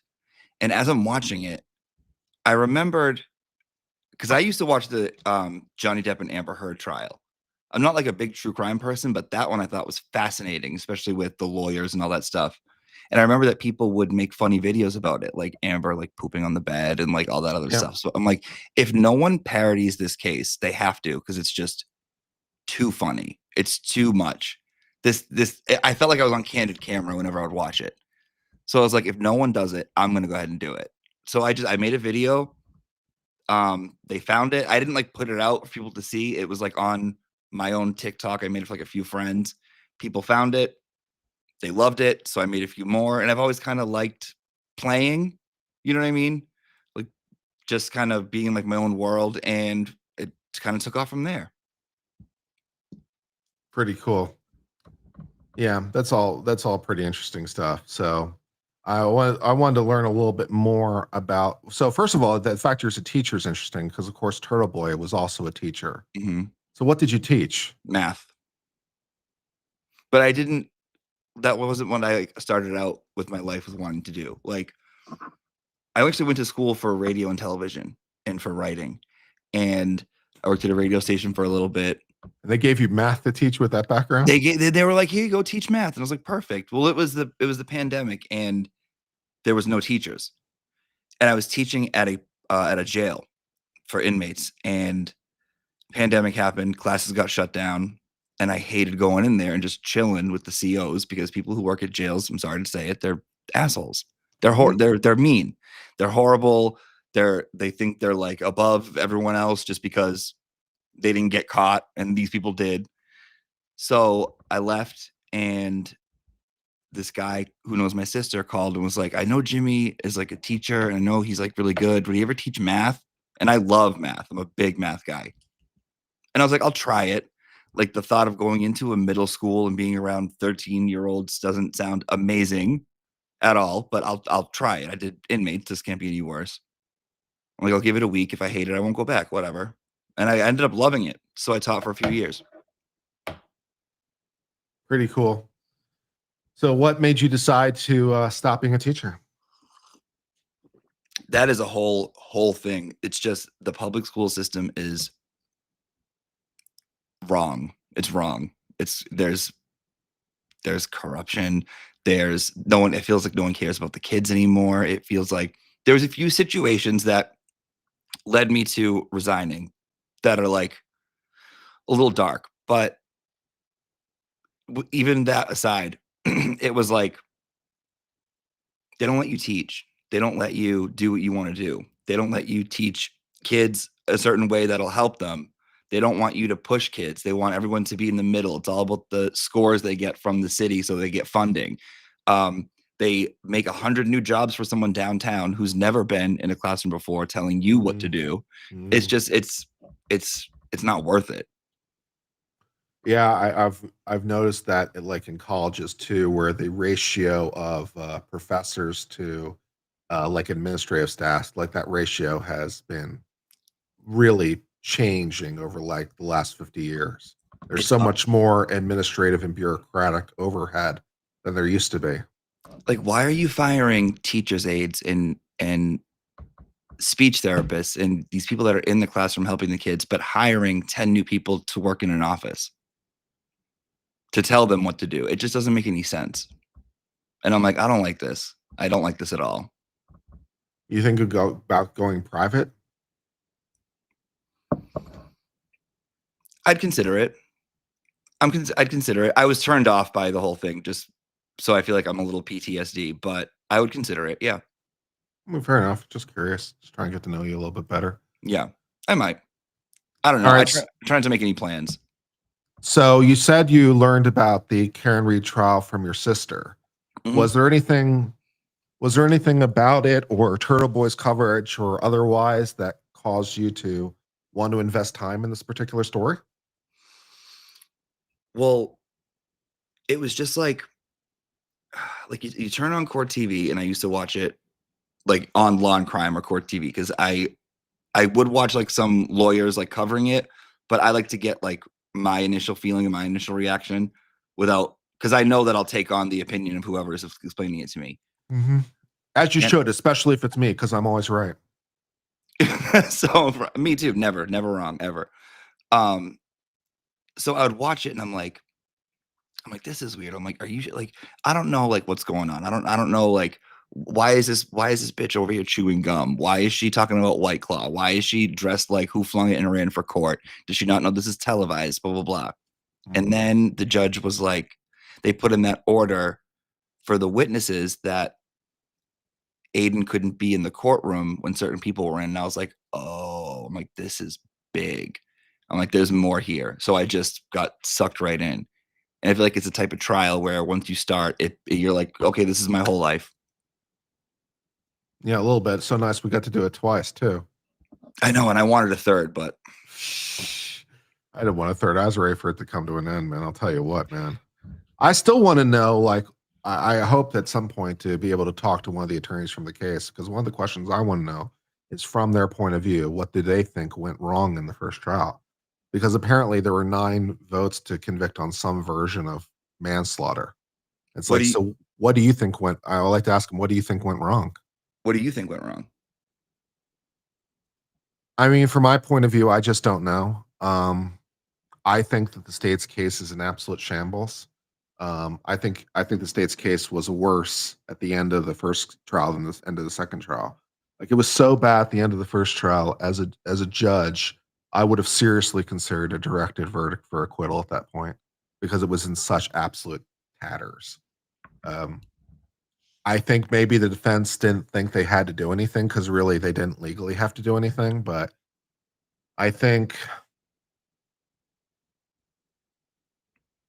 I don't know, maybe the defense just didn't sell their theory enough, which they really don't have to do. But I don't know. That's the only thing I can think because they were much shorter in their case in the first trial. I think their defense was 2 days, if memory serves, maybe 2.5, and then the second trial was like 8. It was like 1 second. It felt like. Yeah. So it was like that was the problem. And not to mention, like, you've been following it, you know the story, right? You know the ins and outs as much as we can. But we still have questions. I still don't understand completely everything. So how can you sell that intricate layered onion of a story to 12 people that know nothing about it and expect them to pick up on little nuggets that you drop? I think that's kind of impossible. I feel like if I was a jury, I would have been confused. I don't think I feel like they skimmed right past it. I feel like the defense was like so quick. I'm like, what the hell? Like, what? The only other thing I can think of is that they put themselves in a bad position from the outset when they said Karen Read was framed. Because it's a really strong statement, and I feel like they definitely established it to my satisfaction. But I think they might have unintentionally taken on a burden of proof because you've now made a positive statement. And so I think the jury might have seen it as a battle between two positive theories, like the state saying she did the murder versus she was framed. Those are two positive statements. And now it's basically like, which one do you believe more? And so even though that's not your job, it's not your job to believe which one is more. But I think the defense played it smarter in the second trial by making the framing angle much softer and sort of selling it indirectly. I think that was a much smarter way to go. So that's my thought on the issue. I think that's correct. I think that I felt like the first trial, especially the first trial, had nothing to do with Karen Read. It wasn't about Karen. That was Jen McCabe's trial. That was the trial of Jen McCabe. That was the Alberts. It had nothing to do with Karen. Nothing. And even in like the videos I made of the first trial where I did a parody of it, I only did Karen for 1 second and she wasn't even talking. And it's the judge, it's Lally, it's Jen McCabe, it's Proctor, it's Bukaki, it's Julie Albert, it's Chris Albert, it's Colin Albert, it's fucking Nicole, it's Tristan, it's Caitlin, it's Chloe, it's all these other like facets. It really had nothing to do with Karen, in my opinion.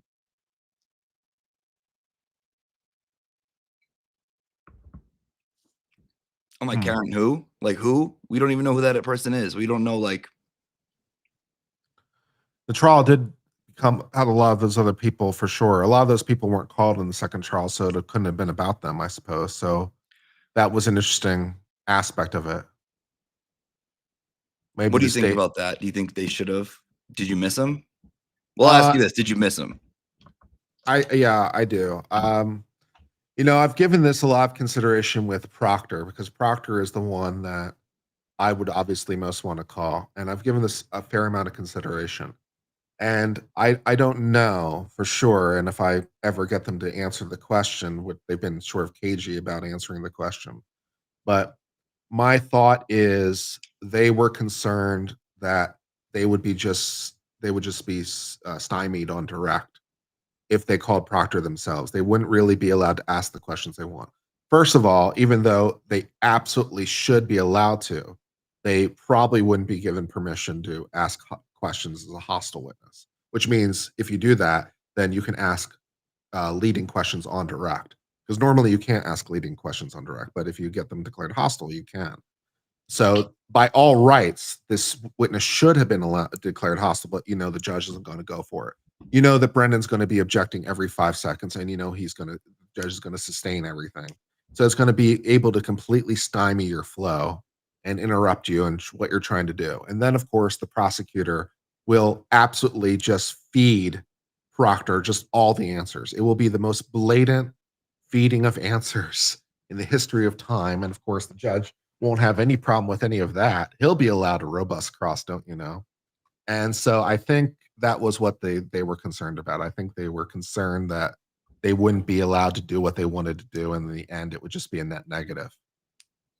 I have a question. Yeah. Why can't, and this is just a legal, I don't know much about court trial. I really don't. Why can't the defense call Michael Proctor, and why can't they question him that way? Why can't they? Well, they absolutely can call him, but normally when you call someone on direct, you can't ask leading questions. Explain that. That's just you can't ask them questions that suggest the answer. So a direct question is who, what, when, where, why, how. Like it starts with one of those words, basically, is who, what, when, where, why, how. So you have to ask open-ended questions. Whereas on direct, you can be much more, or across, you can be, how a cross-examination question sounds. It's like, um, you went to the park, didn't you? It's like, it's supposed to, where did you go? Right? So direct question be like, where did you go? A leading question be like, you went to the park, didn't you? And like, who did you see versus you saw Jimmy there, didn't you? Right? Those kinds of things, right? You just get to basically give them the answer in the cross-examination. And you can't get your point across that way? Like, what I'm asking is, why would it be difficult for them to ask him the same type of questions they would if they were cross-examining him? Because if they called him himself, they wouldn't be cross-examining. It would be direct. Right, but why couldn't they ask him the same type that they would if it was a cross-examination, but only phrase it differently? Well, they should be allowed to, because that's what declaring someone to be a hostile witness is. When you declare someone to be a hostile witness, it gives you permission to ask cross-examination questions on direct, which isn't normally allowed, but you need permission. Permission before you do it or in the middle of it? At any time. I mean, it doesn't necessarily have to be right at the front. It can be at some point in the examination. If they fight you, you can ask for it later. But the judge is going to say no. What would stop? That's my next question. What would be the reason for no, you can't ask them? She doesn't really need a reason. Really? Not really. Just be like, no, I think it's fine. Move on. But why no in the first place? Like, why can't you do that in general? Why is that a rule? Why is it a rule in the first place? I suppose the principle is that when they're on direct, we don't want to suggest the answers so that the person will just give the testimony they believe to be true, as opposed to what they think that the person wants to hear. So I think the principle is just that we want their direct to be unfettered. It's interesting because, like, in direct, the witness is the star. In cross, it's the lawyer that's the star. So a good direct, right? The lawyer kind of disappears because you don't even kind of know they're there, because they're just asking questions like, who did you meet? What did you do next? Why did you do that thing? At what time was it? Or when was it? They just ask. So the lawyer kind of just disappears and the witness becomes the star. In cross, the lawyer's the star because they're just providing all the answers and the witness is either giving them the answer or fighting. And either way, they're kind of winning. So yeah, it's just the system we have, for better or worse. I don't know what to tell you beyond that. No, I think that's interesting. I went to Turtle Boy's hearing yesterday, and it was my first time ever being in a courtroom and witnessing anything like that. And I've been like fascinated ever since. I feel like I'm like on like a high still. I'm like, oh my God, this is the coolest, most intriguing thing ever that I've ever seen in my life. What do you think happened with Deaver? Like what happened there?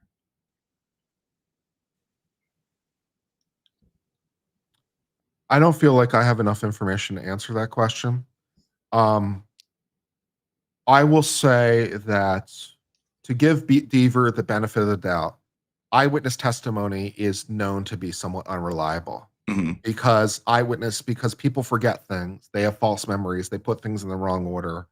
They're not very good about it. There was a famous case in, like, I'm trying to remember when it was. I want to say it was the 90s.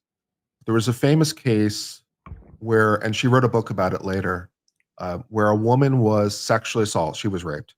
And she wrote that she really tried to make a really active effort while that was happening to memorize his face. She tried, according to her own sayings, I tried really hard to remember what he looked like, exactly how he looked, so I'd be able to report him. And when it came to court, yeah, she identified the wrong guy. And he was, sentenced to jail for 20 years. And then eventually he was exonerated. And apparently since then they've become friends. But it lets you know the moral of the story is that eyewitness testimony can sometimes be pretty garbage. So giving her the benefit of the doubt, she formed a false memory about what she saw and when. And for any number of reasons, because it's just part of the human condition. And then when she was confronted with the timeline, she's like, oh no, I couldn't have possibly observed that because the timeline doesn't work. So what I saw must not be true. And so that's the good faith interpretation of what happened. The bad faith interpretation is when the chief of police told her, do the right thing. She understood exactly what that meant.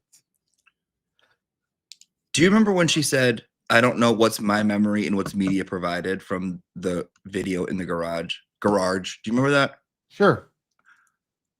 So this was like right around the first trial, right before the first trial, I think. And I think she said, like, she said this to the FBI before the trial, correct? Mm-hmm. Before the first trial. Yes. Okay. But the video wasn't in the media before the first trial. It was in the media during the first trial, not before, because we didn't see it until trial 1. So how does that even make sense? And am I wrong? Am I reading this wrong? I don't think you are. Yeah, I don't think you're reading it wrong. I just don't really know what to say. I mean, people watch the testimony and they can judge it for whatever value they think it has. Maybe her memory about observing it in the media was wrong. Maybe she observed it in some other context and thought she saw it in the media. I mean, people make mistakes, and sometimes fairly catastrophic ones when it comes to eyewitness testimony. There's a reason that it should be distrusted more. Eyewitness testimony is kind of bad. It's universally bad. Yeah, no, people's memory, it's I feel like I remember everything, and the amount of arguments I'll get into with people, like, no, you didn't do that day, you did that this day, and that person is convinced that it happened a different way. I'm convinced it happened a different way. Whatever the truth is, who knows? Yeah. But it happens all the time. Yeah, it absolutely does happen all the time. So can you walk us through your process of creating your parody videos? How do you choose what aspects of the trial to highlight, and how do you script it? How do you go about the creative process? Oh God. Okay. I got my notebook out. I'll watch it, and whatever moment, it was much easier in the first trial because no one else was really doing it. But I feel like in the second one, it was kind of all over the place. So I'm like, oh, I don't just want to like do what everyone else is doing. So I'd sit and I'd watch it, and any little moment that stuck out to me, or how it was, however I felt about it, is what I wanted to do. So Sure. Jen McCabe gets up there, and she's on her direct examination, and it was on a Friday. And I remember a lot of people started being like, oh, what did happen? Well, Jen was kind of convincing, whether they want to admit it or not. I remember that weekend, a lot of people were like, well, maybe she was telling the truth, blah, blah, blah. To the point where I was like, oh, she's casting like a spell of doubt around people, right? She's getting up there and doing her witchcraft powers. And then she comes on Monday, it's a cross-examination, and she gets eviscerated and she looks like a total psycho. So I'm like, that to me was very much like a Disney villain, right? Like getting up there with like a little pendulum, like, ooh, like watch what I'm doing, blah, blah, blah. So that's how I made her character, and I would just script her as such. I thought Bev was like a rap bitch, like someone who just wanted to show up late. You do what I say, I'm going to do what I want. I'm going to go to the Cape, I'm going to drink. That became her personality. So anywhere where they could like interact, I would make that happen. Little nuanced moments I would pick up on. Like, I remember when Higgins was reading the text messages, and he was like, they were talking about how they kissed, and it was on camera. And Karen goes, I kiss everyone like that. I kissed Carrie and even Gay Jeff. And he read it out, and he said Gay Jeff. And no one really picked up on it. But I'm like, Gay Jeff. Ooh, who's that? What's that about? So I wrote Gay Jeff in as like someone that is just like a local Cantonite. I just kind of make it silly because the trial was silly. And I made it like a joke because it was a joke. And I remember people being like, how are you mocking the death of an officer? And I'm like, I don't even mention the officer. I've never mentioned the officer. I don't mock the death. I mock everything that happened after the death. Because it was a joke. And that's what I saw. I'd watch it and be like, there's no way people are buying this. Like, there's no way anyone is buying this. Yeah, I mean, it shouldn't be. Because, I mean, it's just shit. Yeah, but they do. Like we said, when you have to explain a joke to people and tell them you're joking because they take things at face value, you do have to kind of be like, no, this is a joke. Yeah, I guess so. I don't know, man. The whole thing is a little depressing. Jury Ronnie made me very, very sad inside. He haunts my dreams sometimes. Let's talk about Ronnie. Yeah, I mean, what do you want to say about him? Him and his bow ties. Okay. Yeah. First of all, he has a girlfriend and they have sexual photos on Facebook. Not wicked sexual, but like she's in a bathing suit and he's like grabbing her butt. I'm like, Ronnie, you're not fooling me. I know my bow tie community, and okay. So that second, you think she's a beard? No, I think they have amazing consensual relations with uninterrupted eye contact. Yes, of course. And he's wearing he's matching his bow ties to his outfit every day. Hey, Ronnie, why don't you spend the time thinking about what you heard? There's a woman's life on the line, not your bow ties. Okay? And I didn't like his interview. I got a few things from it. I got that I felt like he wanted to please everyone. Bottom energy. You know what I mean? He wanted to be a pleaser. He wanted to please everybody. No, I don't know what you mean. Could you explain it to me? Yes. So in a gay relationship, a bottom is the receiver. Okay. And they like to please. So that's what I'm saying. He had bottom energy. Like, I didn't know what it meant. What it meant. I just wanted to see if you'd actually explain it. Of course I will. If you ask, yeah. Hey, you know. And that was irritating. I was like, little kind of pick me choosy type of shit. I didn't like how. Do you remember when Aiden asked him about his reaction to Matt McCabe's The Asian House testimony? Mm-hmm. And he was like, well, I'm not Asian, so I don't know how someone feels. And I'm like, Ronnie, come on. You know what he's asking. You're Asian presenting. Obviously, dude. Obviously, if we had to pick out of this lineup of 12, whose family built the railroads, it would be yours, Ronnie, even if they didn't. You know, people will treat you that way, even if you're not that way. That's what you present as. So can you answer the question and not be like, I feel like he tried to be like an attitude that I just don't really like. In my opinion. Just my opinion. I'm not getting Chinese energy from him, more like Laos or something. Right. There's a Southeast Asian type of thing, but still, you know, Americans, they all lump all that shit in together anyways. They're like, how can I tell the difference? Haha, like a Matt McCabe type would not be able to tell the difference, nor would he care to tell the difference. Mm-hmm. And I didn't like how his Asia's big. Huge.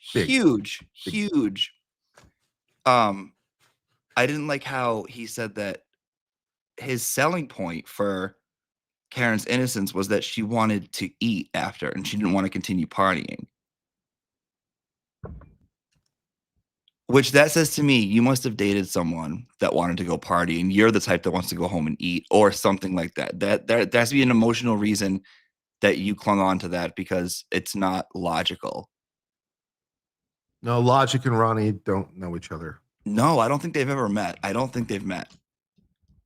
But why does he give you nightmares? Karen Reed was there. John O'Keefe was there. Therefore, Karen Reed did it. That's what sunk me into the depths. I'm like, I need a few more steps in this, please. Karen was there. John was there. Karen was drinking. Karen was driving. John was dropped off. They're at the house. He was found at the house. Like, Ronnie, did you pay attention? You really were just focused on your bow ties. You really were. But did you hear the other juror kind of throw a little shade at him on the second interview, on her interview? And yeah, I don't think she likes Ronnie.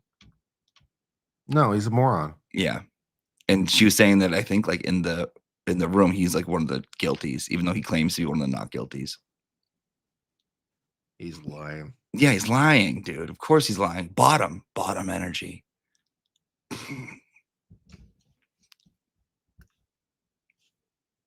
You know, it's like the problem, the fundamental problem with Ronnie, and the reason he doesn't understand what reasonable doubt is because he doesn't understand what reason is, right? A reasonable doubt is a doubt based on reason. Do you have a reason, like logic, like with the thinking parts? Do you have a logic, a thinking parts, reason to doubt it? That's what a reasonable doubt is, because it's reasonable doubt, a doubt based on reason. But if he doesn't understand what reason is, you're just speaking a different language to him. No offense, Ronnie. That's the problem. No, I don't mind defending him. He can suck off, and he probably does. He probably does. I completely agree with that. Yeah, I completely agree with that. What do you think of the second jury? Well, everything I've heard from them has been great. I mean, every single juror interview I've heard is basically every single juror understood the assignment. I really liked the foreperson of the jury. He was asked, I think it was on Today's Show or something like that. He was asked, like, who do you think killed John O'Keefe? He's like, that wasn't not my job. I'm like, that is the greatest answer I've ever heard in my life. I'm like, 10 out of 10 answer. That is perfect. You are right. It is not your job to figure out who killed John O'Keefe. It isn't even strictly your job to figure out whether Karen Reed killed John O'Keefe. Your job is very simple. Your job is to figure out whether the state proved each and every element of the charge beyond a reasonable doubt. That is your only job. That is your one job. And every single juror I've heard is like, yes, I understood the assignment. The state did not convince me. Their evidence kind of sucked. I'm like, great. It's like the one juror said, oh, the collision didn't happen. I'm like, fantastic. Then we're done. I'm like, we can stop talking, because if the state fails, because they have to prove every element beyond a reasonable doubt, if they fail even one element, we can just stop. We don't need to have any further discussion. The collision didn't happen. Great. We don't need any further discussion. I'm ready to move on with my life. Fantastic. This is great. I love Paula. She's great. I love her sass on X. She's awesome. The people saying shit about her, like, what the fuck? And she's trolling them back. That's a lot of fun. I've enjoyed that a lot. They're great. His the foreman's response was like, his delivery was great too. He was like, that's not my job. So and I was like, yeah, and like the first juror I heard from on TMZ said something kind of similar. He said something like, well, I wasn't provided enough evidence to know what happened. Great. Because like, yeah, I don't know what happened because they didn't provide me enough information. It's like, I'm not able to form an opinion about what happened. I'm like, great. That wasn't your job anyway. Fantastic. I'm like, you don't know what happened? Great. I was like, I just know that this, I mean, like, you could just simply say, all I know is the state didn't prove it. It's like, you don't even have to say, I know Karen Reed didn't do it. You just have to say, I know the state didn't prove it, and I'm done. Great. Moving on to the next challenge. Fantastic. You're my hero. Who is responsible for telling them about like reasonable doubt? The judge is. She told him in the jury instructions what reasonable doubt is. He tried to, at least. The drawn out instructions? Yeah, there's in there. Yeah, but I mean that's what the instructions are for, to try to explain it to them. But a lot of jurors don't seem to really completely understand the concept, which is amazing because it's been part of our law for I don't even know how long. I'm not sure when we invented reasonable doubt, but it's been a hot minute. So the fact that people still don't seem to understand it, it's like, what do we as lawyers have to do to get this through to you guys? It's like, we've only been talking about this for probably 500 years. What more do you want from us? I don't know what to do. Help me. Help me help you. What, shit, I just wanted to ask. What do you think? It'll come back to me. It had something to do with reasonable doubt, but the closing argument. Sure. Alan Jackson's closing argument. It was very good. Okay. I didn't really like the portion where he talked about was it Higgins? When he was like trying to cast the blame on Higgins. Discussing the video in the police station. Yeah, discussing the video in the bar. With that was Higgins, right? With the gestures and the fight. Yeah. So I didn't really like that portion of it. I didn't think it sold very well to me.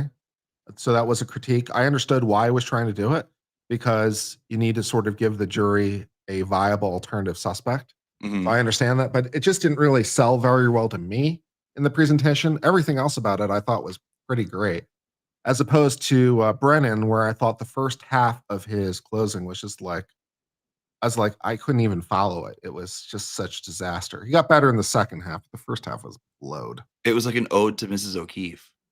Yeah. Yeah. I did like Brennan's opening. I really liked the structure of it. So I was disappointed with his close because it seems very off point. It was better than Lally's. Fair. Lally's opening was Lally's horrible. opening was a disaster fuel. It was way too much detail. It was like the Bible. He was like trying to provide all the facts of the case in some excruciating detail. No, that's wrong. Brennan had the right idea. The right idea for an opening is you want to provide just a story that will be filled in later. You just want to provide the narrative arc, and you just fill in little pieces with evidence as needed. So you just want to provide a cohesive narrative that will be filled in with evidence and bring in little pieces of evidence along the way to fill in and just tell the story in a cohesive flow. So I really liked the way he did his opening, because I was like, this is basically perfect. Now, his presentation style and his lack of stage presence is a real problem. But the way it was written was like, I thought, fantastic. I really liked his sort of cold open, with like, it's 2:30 in the morning, EMT so-and-so gets the call. It's a level 1 alert. Everyone's rushing, adrenaline, getting us into the action, getting us excited. And then he just lays out, then he does ladies and gentlemen of the jury, then he just lays out the story. I'm like, this is basically perfect. Why he couldn't have done that in close is beyond me. What's your take on the people that were saying that she was guilty?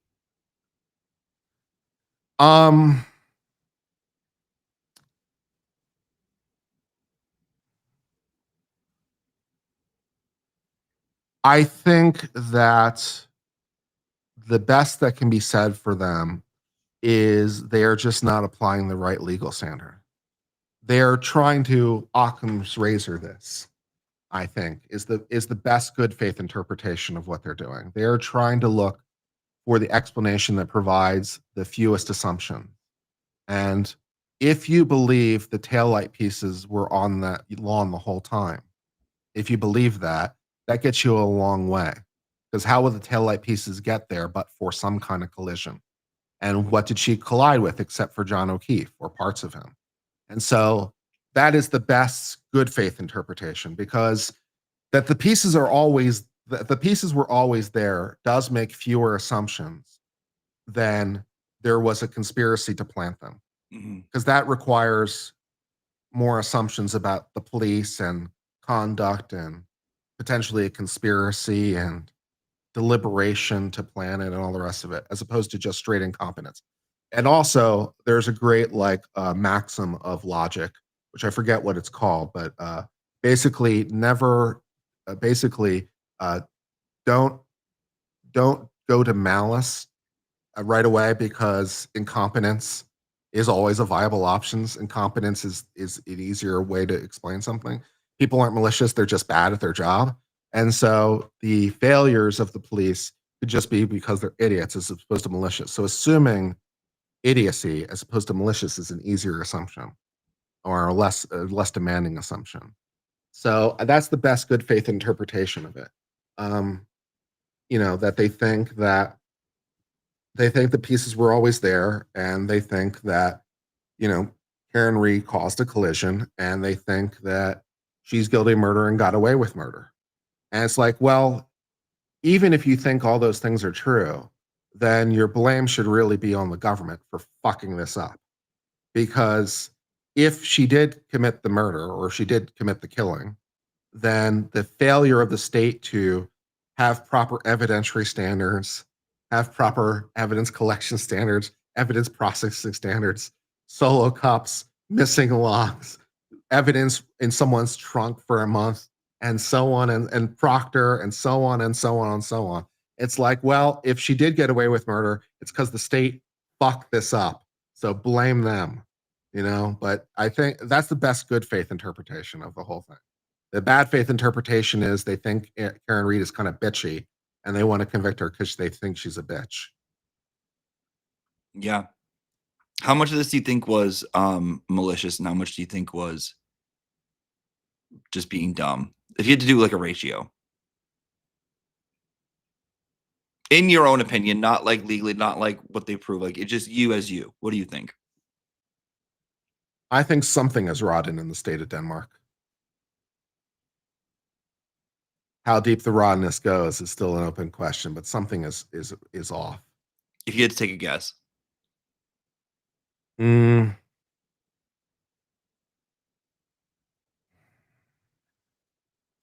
the entire scheme of the entire state and what they were doing, maybe 10% was malicious, but 10% can be more than enough. 10%'s a lot. Yeah. For being malicious, and that shit spreads. So yeah, 10% is a lot. That's a lot. Yeah. The thing is, like, for there to be conspiracies, like, it actually doesn't take as many people for a conspiracy as you think. Like, because it was Buchanan or something, I think, who said, like, do you know how many people would have to be involved in this? No, it was Proctor when he said in the interview on 2020, he said this. He said, do you think, how many people would have to be involved? It would require dozens of people in multiple departments. I'm like, actually, it wouldn't. No, it wouldn't. It doesn't require that many people to be involved in the conspiracy. It only requires a couple of people to actually be involved in the conspiracy. Everyone else can be going about their job, poorly and not perhaps looking into it as diligently as they should, because they're not going to look at a fellow cop unless they have, really good reason to. So they're not going to look in that direction. So it could be that. But yeah, it's like you don't actually need that many people to be truly involved in the conspiracy, if there is a conspiracy. I think something is rotten. I think that's the problem with like systems and institutions. Like same thing with the school system. It's like there's not all these evil people, the cauldron being like, let's do this and screw this up. It's the majority of it is people who are lazy and don't want to do their jobs. And it takes one shitty person and then the rest of them that just like follow suit because they'll whatever. Like, yeah, it's a little bit like the old sort of idea from like the Holocaust is like how many people comparatively were really evil in Germany, for example, as opposed to just going about their business because it's just the easier thing to do. Even members of the military, for that matter.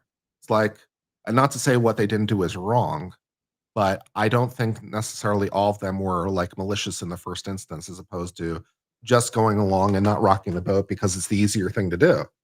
It's still wrong, but it's not necessarily malicious. How many people do you actually need to be truly malicious? Not that many. I'm sure there are things that I've done in my life where I was just going along with what you're supposed to do that could be seen by an outside perspective as something that was bad or evil or causing something like, I'm sure. I feel like everyone has probably. We just don't know it because we're in it. Yeah, exactly. And it's hard to stand up. It's hard to, I think to some degree on a much lesser level, obviously, but to some degree, I've experienced that myself, even in the Karen Read coverage, because I have said my opinion at all times. I've said like Hank Brennan did things right or Hank Brennan did things well. He obviously did many things wrong, but he did things well. And I've said, things that I thought the defense team didn't do well. And I've agreed with some of Judge Bev's decisions. It's like she might be biased, but biased isn't the same thing as wrong. It's like, you could have an ump in a baseball game that's biased, but just because they called it a strike doesn't mean it wasn't, right? It could actually be a strike. Their bias might cause them to want to call it a strike, but it could actually be a strike in fact. So bias isn't the same thing as the decision itself being wrong. And I feel like I lost a lot of viewers, at least in part because I want to try to give a more nuanced perspective of, it would just be easier to just tell people what they always want to hear. But I want to try to give an honest assessment of what I think is going on. And you might disagree with that assessment for genuine reasons. I'm not saying that you can't disagree with what I'm saying, but my intentions were to try to provide what I thought was correct. I've always liked Judge Bev, and people say that I have Stockholm syndrome because I impersonate her, but half the time I didn't see a problem with her. And oh my God, the way people the way people came at me when after Jen McCabe's after she was on the stand, I was like, guys, I think she's telling the truth about what she thinks is her truth. I really did. I was like, guys, I really do. I think like this is a different Jen. This is a lobotomy Jen, season 2. I think she's scared shitless. And like, look at her. This isn't the same Jen. This isn't the villain we were expecting. And people went after me so hard. I'm like, look at how quick you whores are to turn on me. Like, look at how quick. One wrong opinion, and oh my God, I'm the devil. Like, so do you also have a slightly mixed reputation in the free Karen Reed community? Well, I don't know. I'm not sure. Mixed reputation. I'm not sure. I don't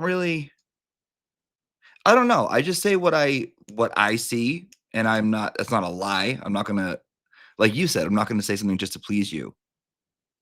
That's never been my style. And that much has been abundantly clear this entire discussion. And like, if I start doing that, then I stop being me. And what's the point of people being like, oh, I enjoy your shit when it's not even me that you're enjoying. So to me, that seems pointless. But like, I mean, I don't know. I don't overstate my opinion. I don't like go and shout it from the rooftops, but I'll talk about it. If asked, I'll talk about it. But I know that people just want to hear like, they're all corrupt, burn them all at the stake, blah, blah, blah, blah, blah. And I'm like, guys, chill out. And even people who are like, how do you live in Massachusetts? I'm like, this is my state. I love this place. Like, fact. It's not, people think it's so bad. It's really not. It's not at all. I think they just want to believe that. Yeah, there are a couple things that need changing for sure. Definitely, as does every other place. Yeah. Well, I grew up in the South, and I'll tell you what, I never want to hear about Southern corruption ever again. I'll tell you that much. Why? You guys, because you guys up there are showing us what real corruption looks like. Well, it's like, it starts with like, I feel like you get a parking ticket. Okay, well, my friend's husband is a cop. He'll get you out of it. Just call him. Okay, so you call him. Hey, I got this parking ticket. Can you take care of it for me? Yeah, sure, fine. And then it goes from there. Yeah. The road to hell is always paved with good intentions. So I don't think that's very true. That's often true. I don't think it starts off like with people like ready to cast spells, be like, how do we screw everyone over? Unless it is, and I'm wrong. I don't know. I'm open to that too. How did you feel about the conviction on the OUI? Oh, I don't even care. Yeah, I don't. Really I don't care. I don't care about it. Just don't send her to jail. Yeah, 1 year probation and what was it, like 12 weeks of classes at 90 minutes a week about how alcohol is bad. I loved my DUI class. I was the #1 student. I gave a presentation. They wanted us to get up there and talk. I made a fucking video. I loved it. So, and I learned a lot from it too. What'd you learn? I learned about human behavior. I learned about how people cope with things. I learned about it was really the other people in the class that had gotten them and like where they came from and how it affected them. Because it really does, like, it's embarrassing. Your name's in the paper. You can't friggin' drive anywhere. You know what I mean? Like, it's simple. If you're drinking, don't drive. It's very, very simple. But everyone does it. God bless you. But everyone does it. Everyone does it. And so it was interesting to see. Yeah, I mean, especially in that town, apparently, because everyone was drinking and driving that night. It seemed like Higgins, our boy, admitted to, I believe, at least 6 drinks, and then he drove to the police station to move cars, according to him. Yeah, he drove as many cars as he could. He's like, "When I'm drunk, you give me a car, and I'm driving that bitch around." Yeah. Okay. All right. Let's see. So what do you think is the prospect for any further justice related to this case, whether that would be the feds doing something with respect to some of the police officers or someone else eventually being charged for John O'Keefe's death. Do you think there's any gold at the end of this rainbow? Sure, but I don't think it's the gold that everyone wants it to be. I think they do things to please the people. They needed a scapegoat. Proctor, they threw him up in the town square and they crucified him in front of everyone. Buchanan, Bukaki, you were a little douchebag on the stand. You move over here. Oh, you didn't do good. You move over here. And I think that's going to be it. But I could be wrong. I hope I'm wrong. It would be cool if I'm wrong. But I don't have any expectations. I never kind of hold expectations. So I mean, we'll see. It's probably for the best. Probably for the best not to have any particular expectations. Do you think that there's any, from your perspective, any misunderstandings of the case by people who maybe have not been paying that much attention? Do you think?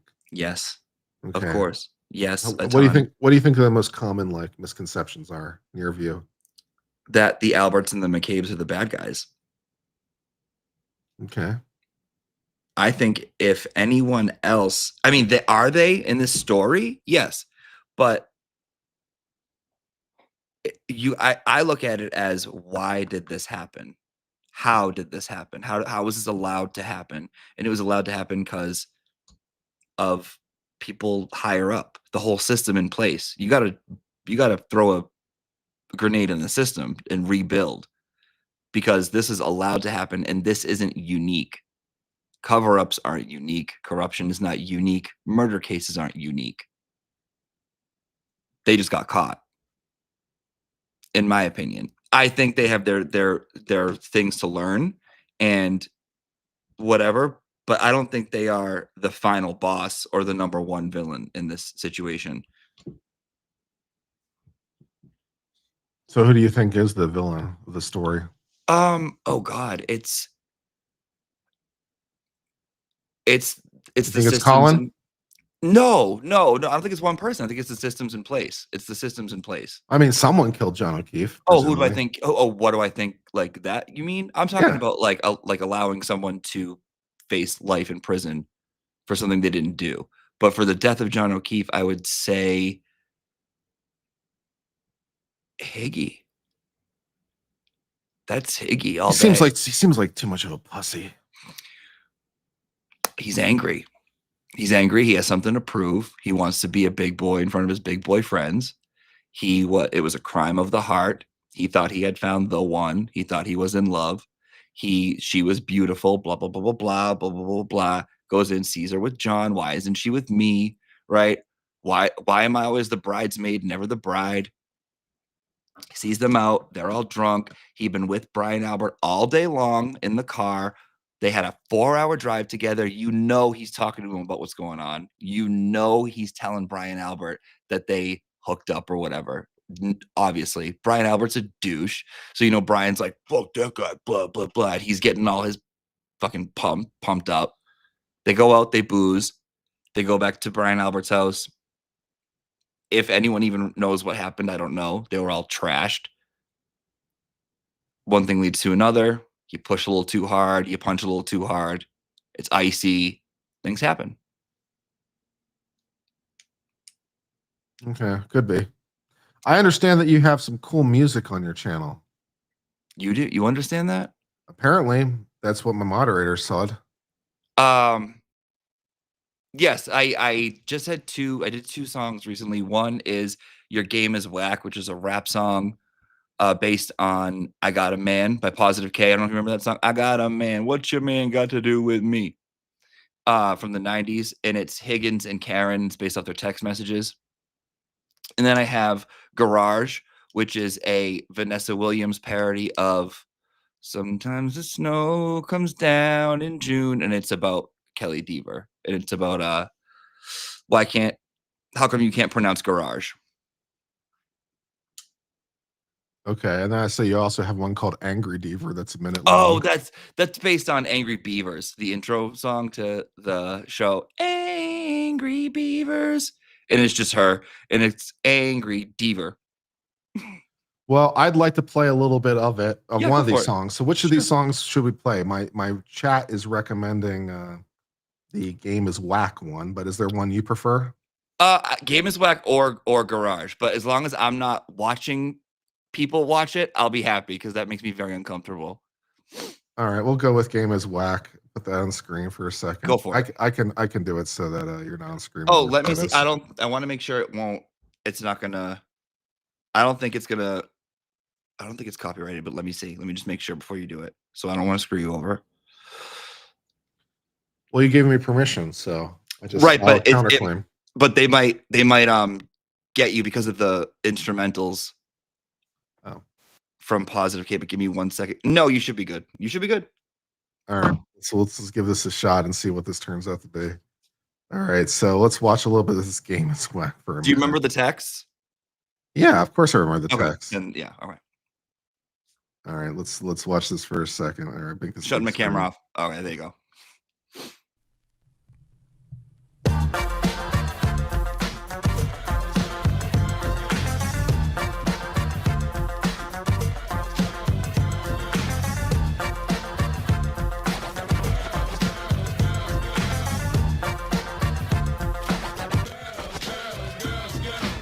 Ayo, silly, got drunk at the hilly. I can't PD and I can't find my willy. I'm just here for a little attention. Yeah, I got severe hypertension. So why you trying to get to know a Higgy better? Canton Whores, Bella's mom and Marietta. I don't know, I'll give it a go. ATF's big show, I ain't no hoe. I don't need a new man with a double D rack. Never mind, Higgy, your game is whack.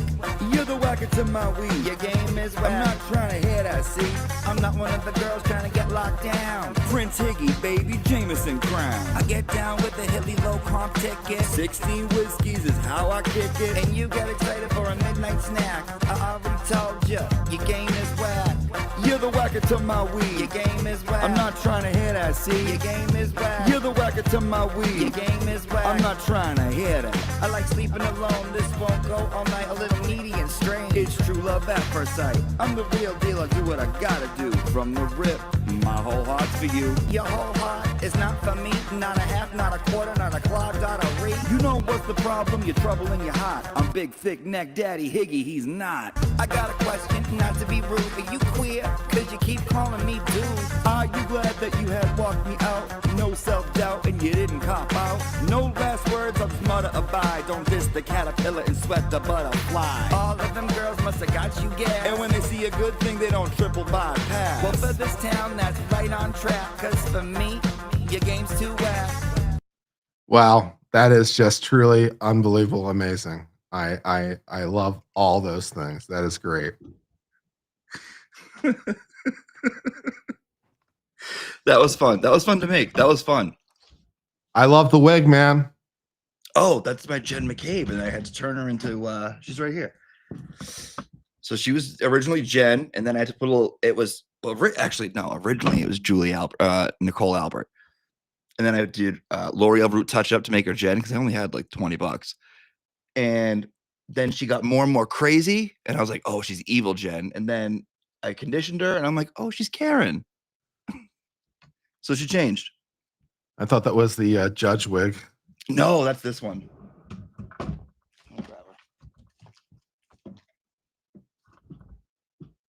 That's this bitch right here. Oh, geez, put that on. I gotta see this. That's the Jess. This is Bev. She's been a while, but you know, she's like this, like what? What's going on? Whatever. Sometimes if I flip her upside down like this, it's after a night of partying. So you take her and you make it backwards, and she'll come in like this. You know what I mean? Once in a while.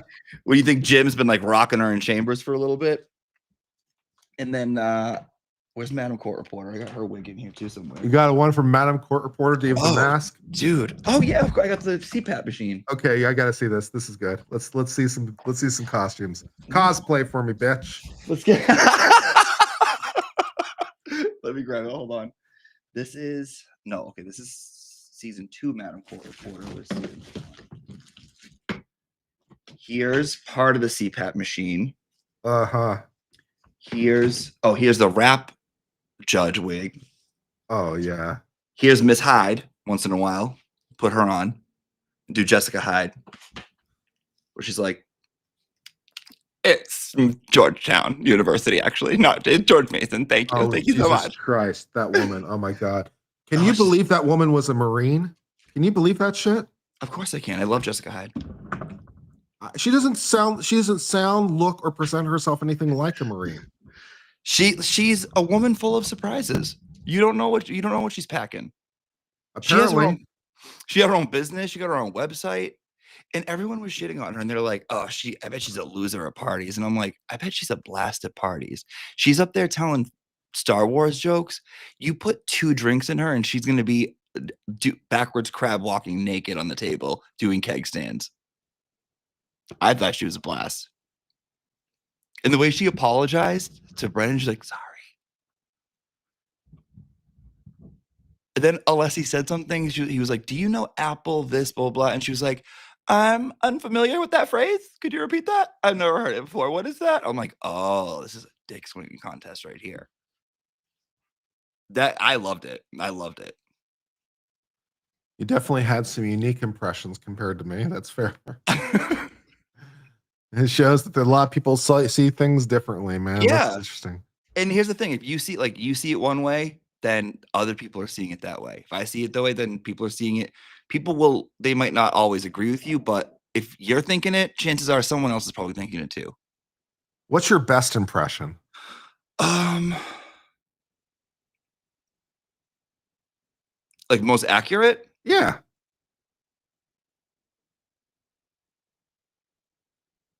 Transport me into a different world. I'd say probably Matt McCabe or maybe Jessica Hyde. My favorite video that I've done is episode 7 from the first trial, and I don't remember who was like the highlight of that one. Or Jen was good too. I don't know. I have a place in my heart for all of them. That's probably why I probably do have Stockholm syndrome, because I played these characters and I in my mind I know them, but I don't. Yeah, that's disturbing. You might want to talk to a psychologist about that. It's just my Daniel Day-Lewis way of doing it, I think. Have you lost yourself in the role? Have we gone full method? Oh, dude, you have no idea. When I'm into one, I'll notice that within those few days, I will act like that person. Good. Over the summer, was it last year? Something happened, and I was like, the way I reacted, I'm like, I never would have said that to that person. I think it's because I'm being Bev. And I started sticking up for myself a little more. I started putting people more in their place. Then when I would do Jen for a long time, I would start being a little more diabolical. And I would notice myself doing these things, and I'm like, I gotta chill out. I gotta relax. That's funny and disturbing all at the same time. I'm just trying to process this exciting information as we go. Who is the best witness and why is it Lucky? Dude, I usually let people shit on whoever they want and say whoever they want. The day after Lucky on the morning stream, I was like, if one person says anything off color about that angel on earth, you're out. You're out. 100%. He is the greatest. He is the greatest. He is the best witness ever. He just answers all the questions, and he doesn't fight you, and he just answers all the questions. He's the most honest person ever. He's great. He's my fucking hero. Same. There was something about him. I felt like when I was watching, it doesn't matter what he said, it made me want to be a better person. I feel like I would watch him. I want to be lucky when I grow up. I'll tell you what, man. I want to get myself a snow plow and apparently plow those roads, because apparently that's where it's at, man. I feel like listening to him, it's like listening to the voice of God. I don't know. I'm like, why do I want to cry watching you? Why do I love you? Why do I support you? And I want you to just do all the good things. Why am I looking at all the bad stuff I've ever done? And you make me want to be better. It's like a spiritual experience watching him, I feel like. He's just the most honest person ever. Yeah, I agree. And he's just here to do his job, man. He's just here to tell you what happened. And no nonsense. He just answers all the questions, and Brennan tries to cross him, and it doesn't work because he's just honest. You can't fight this guy. You can't. Yeah. And if you try to, it makes you even worse. Look even worse. Like you're only further proving. If Lucky and Deaver are ever in the same room, it'll be like a matter antimatter thing, and there may be an explosion. I think that might be against the laws of physics that they can't occupy the same space at the same time, type of thing. But also La Posada was I think I'm still high off her. I feel like I was doing lines of La Posada because she was so good. Like the doctors for the defense were all good. No? Okay. You'd have your opinion. Okay. I just think she's the queen. She's the top. Love Russell. Love my Dr. Russell. Dr. Wolf was great. I felt like he got a little shaken up, and I feel like I could tell that he was letting him get shaken up, which to me shows a little bit of weakness, which I don't like. Same with Rentschler, actually, to be honest. All those witnesses for defense are like, I'm too smart for this shit. They're all so qualified. You know, we've got medical examiners. It's like, I was the chief medical examiner for the state. You know, I've done like 1,000 autopsies and I'm an emergency room worker for 30 years. I'm like, oh, okay. Yeah, they probably know some shit. But I feel like they did get a little tripped up though when like they let Brendan get to them. He tried to do this, and for some of them, they were like, but whenever someone acts like that, I'm like, you're letting it get to you. La Posada did not allow that to happen. Not once, not for a second. Fair enough. Like, yeah. Dude, you got to go take a nap. You're tired. Because you keep yawning. Like, I feel like you're tired. Do I yawn? Yes. Oh, I haven't even noticed. No, I'm feeling fine. I won't be offended. I'm feeling fine, man. I haven't even noticed I was yawning. Okay, well, fair enough. Is there any other moments or testimony that you really liked? The whole thing with House Long to Die in Cold always remains a classic. But is there any other moments that stood out to you, and how did you incorporate them into your content? That was overplayed for me. The House Long to Die in Cold. I feel like that was played out. Fair enough. Two things was. The first one is one of my all-time favorites. It's a man is dead or dying in your front lawn. Your sister's not answering the phone. That I feel like just clapped the demon out of whatever room that was in. It awakened some kind of ancient ritual. I don't know, but that to me was wild. Robert Alessi completely obliterating Man Shandon to the point where I thought it was illegal in 48 states. What I was watching was amazing. I thought it was weird that Peggy O'Keefe got up there and told jokes like she was a stand-up comedian. So in the parodies of the second one that I made her like a Phyllis Diller type of character because that's what she felt like to me. Phyllis Diller, nice reference. Right, that's what I wanted. She's up there. She's like has a cigarette and she's like, Paul, the family dog, he's over there. Go fill up his dish. Ha ha ha ha. Like, and I'm like, what are you doing? This is a little weird. To me, it felt weird. So. A lot of things about this trial felt weird. Mm-hmm. A lot of things about this trial were very weird. The fact that the state brought the case at all is a little weird because the case is in such shambles that it's amazing that they weren't afraid of losing face. So I guess not. These people they literally must not have shame. They don't. None.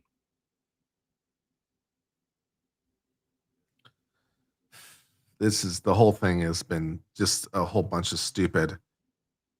So what do you think about going forward? How do you what's next for you in your creative content? Will there be more wigs for more trials? When there's a wig, there's a way. Can you do a decent Lori Daybell? I don't even know who that is. Oh yeah, she's great. She's a cult woman who murdered her children, and she's been convicted of murder now in I think 3 different states. Because she has 3 different she has now 7 life sentences I think in 3 different states. Did she kill her kids? She killed her kids. Oh yeah. Yeah, that's depressing. 100%. Too depressing. Then she killed some other people too. I'm not she might have done a little light murder. I'm not like a huge true crime person. Like I don't love. She is great. She is so great. Her husband, Chad Daybell, was convicted and sentenced to death, and he's a self-published author. And I bought his books. and I was reading them on chat. His text messages are the greatest. Would you like me to read you some of Chad Daybell's text messages? Sure. With his wife? Sure. Oh, maybe the great. Maybe this will be my entry point. Oh, this is the best thing ever. Hold on. I have to look it up, but give me a second. Good, take your time. And speaking of you buying books of people and you like to read them. Yeah. Kevin Lenahan's Yellow Cottage Tales, Storm of Suspicion. I'm on chapter 2. Okay. All right. So I have it. I want to state for the record, because you won't believe me, but this is true. Okay. This is contained in an official police report from the Chandler Police Department with respect to a first-degree murder charge. Okay. This is what they've copied the text messages. All right. And so here is the text messages that I believe Chad sent to Lori. Okay. That's his wife. That was his wife, right? Yes. Friday morning, October 26th, driving south on the freeway, a voice said, "You will meet an extraordinary woman today who will change your life forever." This was shocking, since such a thing seemed very unlikely at this conference. It's actually a very detailed story that I began long ago on Another World, and I will cover that part as I go along and the characters figure things out. But on the morning of October 26th, James arrived in St. George, still a bit baffled by the message he had received. He unloaded his books and set up his table. Then he joined the organizers for dinner in the main room. He saw his friend, MG, who had been so helpful to him when he spoke in Mesa that July. MG introduced James to her friend, Elena. When their hands touched, he felt a shock pass through him, and his heart started beating fast. Elena was gorgeous and vivacious, and James was a little intimidated, yet honored she would talk to him. He was happily surprised when she mentioned a key part of his novel, The Renewed Earth. No one else had recognized the significance of that scene before. He had heard that voice before and seen that smile before. He felt that they even talked before, but who could be certain when? It was strange, but he could remember. The feelings were very strong, as if they'd known each other oh so long. They didn't get many chances to talk after that, because he had to help voice a woman's blue Muppet. But he watched her every chance he could. He stayed at a relative's house that night, but he hardly slept. He kept envisioning himself with Elena in a very wonderful situation that indicated they had been more than just friends.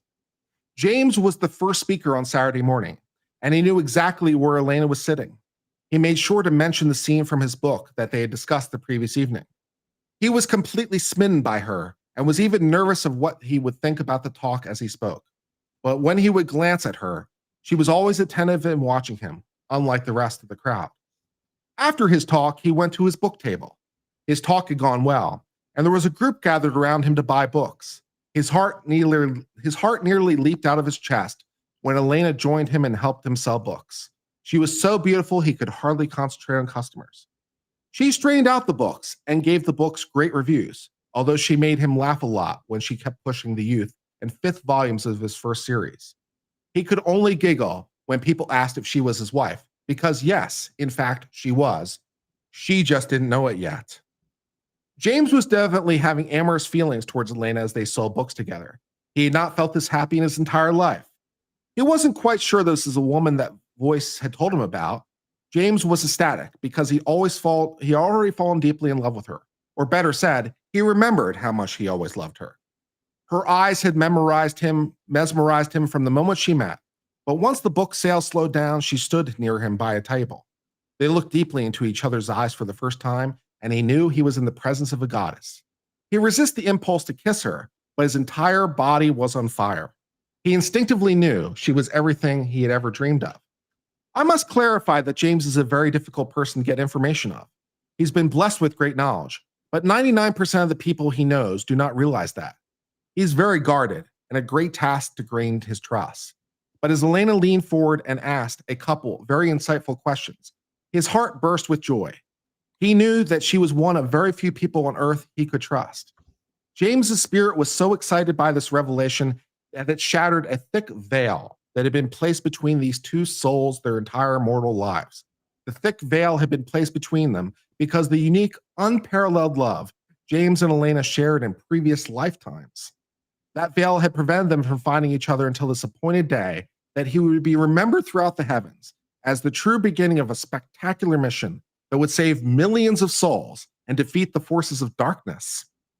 James's physical attraction to Elena was almost overwhelming, but he's equally drawn to the spiritual energy that was radiating from her. As they talked, it was confirmed that they had indeed been married before, and they were eternal companions. He had glimpses of them walking dusty paths together and realized they had been married during the life of Jesus Christ, and they had been very close. At this time, their spirits could not be restrained any longer, and a long-awaited makeout session took place in the lobby. This was manifest in the mortal world to James and Elena through the scientific phenomena known as loin fire. As they talked, James had a burning desire to make love to her, but he wasn't sure she felt the same, but he couldn't stay away from her. One time she was sitting on a couch near his table, and he took a seat near a chair about 5 feet from her. She began to squirm and cover her body with her hands. She asked him, "What are you doing?" He wasn't aware of what she meant. All he knew was that if Bruce Porter hadn't been giving them the evil eye, a child would have been conceived on that couch. And it goes on from there, but that's as much as I want to read you. That's a text? Yes. That's a text message? Yes, it goes on for several pages. Can I ask one question? I only Sure. have one. What was the part about the fixing their blue waffle? What was that? Not the blue waffle there. There was a part about a veil. No, it was blue, something, it was weird. The whole thing was, well, the part about, there's some parts that were sweet. That was, who's that to? That's to Lori? Yes. What is he doing? Like sending her like a draft of his novel? Yeah, I guess. About them? That was about them? Yeah, they're the protagonists of the story. They're just called different names. Yes. Did that really happen to him where he heard a voice tell him that he's going to be? Who knows? Okay. What was the blue part? It was a blue Muppet. Yeah, that was the blue thing. What yeah, is blue that? Muppet. Well, he was voicing a blue Muppet. Apparently, he was doing apparently there was a puppet show, I guess, and he was doing the voice of the Muppet. I guess. I don't know what to tell you. What do you recommend if I want to watch a little bit of these two? Well, unfortunately, their trial in Utah was not televised, but Lori Daybell's trial in other states have been televised, and she went pro se.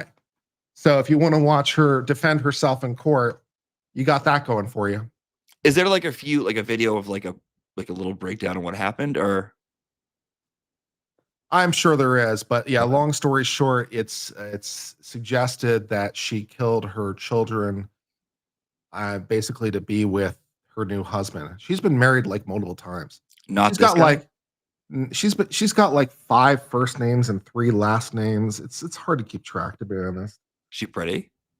Not especially. Oh, she recently gave an interview with East Idaho News from her prison cell. That was a lot. If you want to watch that, that's a good place to start. Really? You know what? Yeah, it's pretty. Yeah, she gave an interview. She gave a 40-minute interview with East Idaho News. She is a treat. Yeah. What's her name covers her all the time? Kathy, Gossip, Rumor, and Innuendo. She covers her a lot, and I'm not a true crime person, so I don't give it any thought. But this sounds pretty cool. With the part where they were married during Jesus or whatever. I like that part. Mm-hmm. That was cute. He's not a great writer, but he's okay. He tried. A for effort. Yeah, and then he wrote several books. He wrote an entire Left Behind series, but from a Mormon point of view. Oh, he's Mormon. Oh yeah, they're very Mormon. Extremely Mormon. Okay. This makes sense. Yeah, they might be too hardcore for the regular Mormons. I was gonna say, yeah. They might be a cult of 2, but they've got their own little thing going for them. Someone's always speaking to you. They're always you're always hearing the voice of whatever telling you to do this, and you blindly follow it. That's okay. I'll look into it. I'm not judging. I'm just saying it's kind of what it is. Yeah, they're both pretty wackadoo. They're both a lot. Who was your favorite defense attorney in the Karen Reed case? Robert Alessi. Oh, Alessi's the greatest. When he put on those gloves, I'm pretty sure he's secretly an assassin. He is. I think he's a guru or a philosopher. I think Did you see what he said about his exercise routine? Of course. Oh, of course. On Melanie Little's channel, you saw what he said about it? I listen to everything he does. The spiritual currency, his exercise routine is insane. His eating habits are insane. His sleep habits are insane.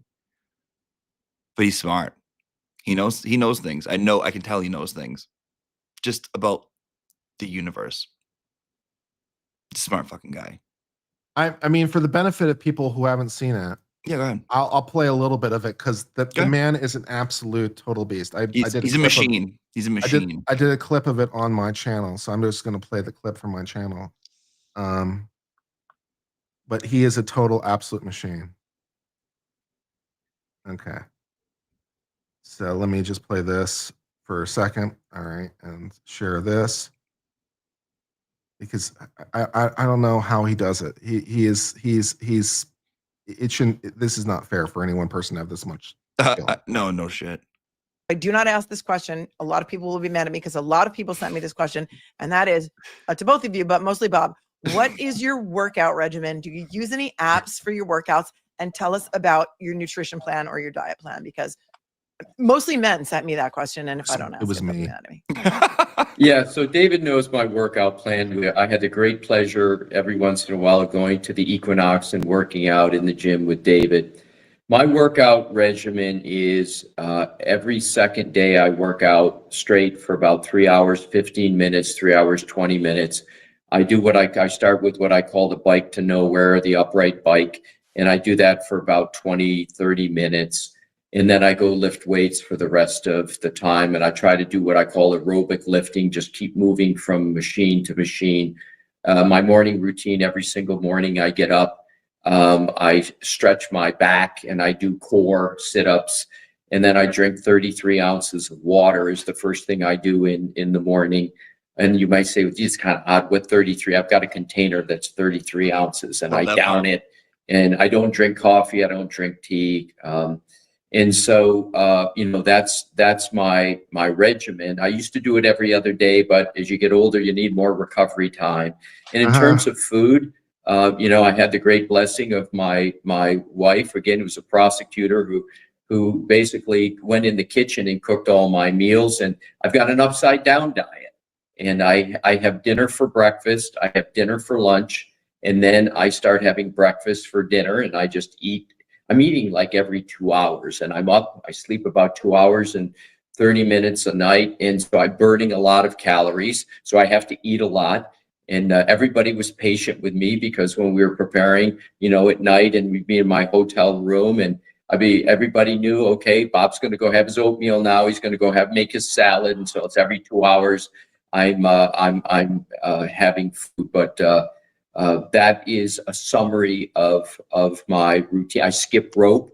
I had a jump rope. One thing I loved about our hotel room, there are like 18-foot ceilings. It seemed like 16 feet ceilings in the room. So I could jump rope in my room. And given I was a boxer, I love to jump rope. So I would do that. So that's a summary of my fitness routine. And my family did an intervention 3 times to stop me from boxing. Every once in a while, I still sneak out and go do some sparring in some musty gym wherever I'm located. But that's pretty much it. I don't even know what to say about that. It's admirable. I mean, he's at a certain age. It's inhuman. He's 67. The discipline is what I'm like blown away by, because 3.5 hours a day, it might seem like a lot, but I'm thinking back to when I used to drink, right? And I'd be at the bar for 5, 6, 7 hours. And then I remember that's a long time to be at the bar. Wow. It is. It's like a shift, right? But you go there at 6, 7, leave at 1, 2, even 8 to midnight. That's 4 hours. And when I stopped and I started going to meetings, they were an hour long, and I'd be like, oh, I don't want to go to a fucking meeting. A whole hour, it sucks. And then someone was like, well, if you can be at the bar for 5, you can spend 1 a day here. So it's like, if you can do shit that's not good for you every day for 3 hours, and it's like he's doing for his body, for his health. So I think it's admirable. I'm trying to do an hour every other day right now, and he's putting me to shame in every possible language. Well, you're just starting out. You said you're trying to do it. So you build it up and don't punish yourself because you're not Bob Alessi. No one's Bob Alessi. And he's so smart. Oh, And then he only sleeps 3 hours a day, apparently. The fact he's doing jump rope in his hotel room, it's like, okay, just show me up in every language. Holy shit. Right. No, if you ever want to feel bad about yourself, just listen to him. But I think he's inspiring. I think he's so inspiring. Yeah. Yeah. Heaven forbid I ever wind up in a courtroom with him. I'll just get absolutely destroyed. Oh, done. You're done. I don't want to ever nothing. I would just listen. I don't even feel like I'm worthy enough to be his presence. Like he's like deity almost. Yeah. He's great. Yeah. And then he was a pharmacist too. He's on a top pharmacist. of Earth, he's his pharmacist. He was a boxer. He was a kamikaze pilot. He did everything, dude. He's like, what hasn't he done? You know what I mean? Yeah. He's the coolest. If they tell me he's an assassin for the CIA, I'll believe it. I'll believe anything. If they say that he is, like, anything. He's just a great guy and he's brilliant. He knows where the bodies are buried because he buried them. Right. No shit. With his bare hands. Like, I think he would be able to survive in the wilderness for he'd have no problem. And he listens to Biggie Smalls. Like, what? Dude, you're the coolest man ever. Like, maybe when I'm 67, I can be that cool. If I make it to 67, I hope I'm half as cool as him. Yeah. Someone in chat says Chuck Norris wishes he was Bob Alessi. Pretty much. He's literally. Yeah, but when he put on those gloves, I'm like, are you Agent 47? I mean, I haven't seen Agent 47 and him in the same room at the same time. There's a great. It's like, I want to ask, if I ever get Bob Alessi on screen, I'm going to ask him what is his favorite garrote. Does he like piano wire, or does he prefer something a little bit more unconventional? Oh, that's a phenomenal question. What else are you going to ask him? Because you can't ask him law questions. You got to ask him like world questions. Yeah. Yeah. I don't know. I don't know what I'm going to ask him. Do other attorneys like wake in your presence? It's just walking through the courtroom and there's a disturbance in the force that we know when Bob's there. His dick arrives 10 minutes before he does.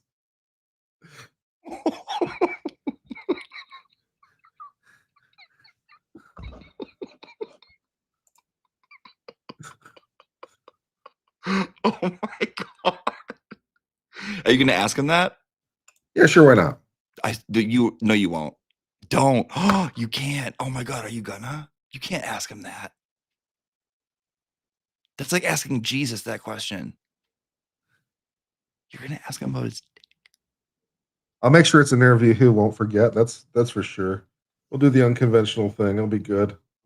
Oh, that just made me nervous. What did it feel like to beat Brendan with your dick every day? Well, not Brendan, but maybe Man Shannon. Because that felt like a dick beating. To be honest, it felt like a dick beating. Well, those are kind of all the questions I have for now. I hope to see more content from you in the future. No, of course. I was actually I have my timer set and there's 2 minutes left on it, so that was perfect. Exciting. No, thank you so much for having me on. You're funny, you're hysterical, and I'm like so new to this whole like law YouTube people thing that like in the past like month I'm like, oh my god, there's a Runkle and there's a Defense Diary and there's an Andrea and there's a Rakita, there's a this, there's a that, and I'm starting to get to know these people and I'm like, this is so interesting. So thank you so much for having me on. Cool. I hope we can talk again, but thank you for dropping by. Why don't you tell people where they can find you on the webs?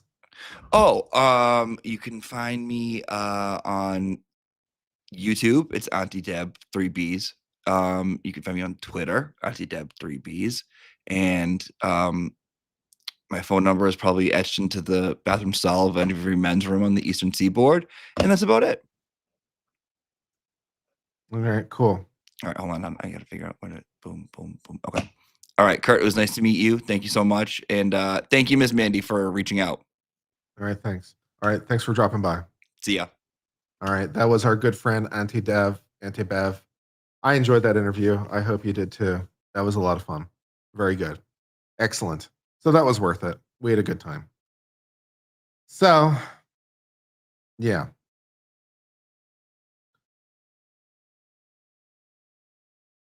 Yeah, unless he's done a lot of 1983 in the past. I don't know if he's done a lot in the past. It wouldn't surprise me. But yeah, I don't know if he could talk about that because it's, assuming he's going to help with a civil case, he wouldn't talk about it before it was filed. He's not going to talk about things he's intending to file. I might, but he wouldn't. So yeah. Speaking of which, I've got to keep finishing up that complaint I really want to file tomorrow. So I'll probably spend the rest of the day finishing off that complaint so that I can file tomorrow.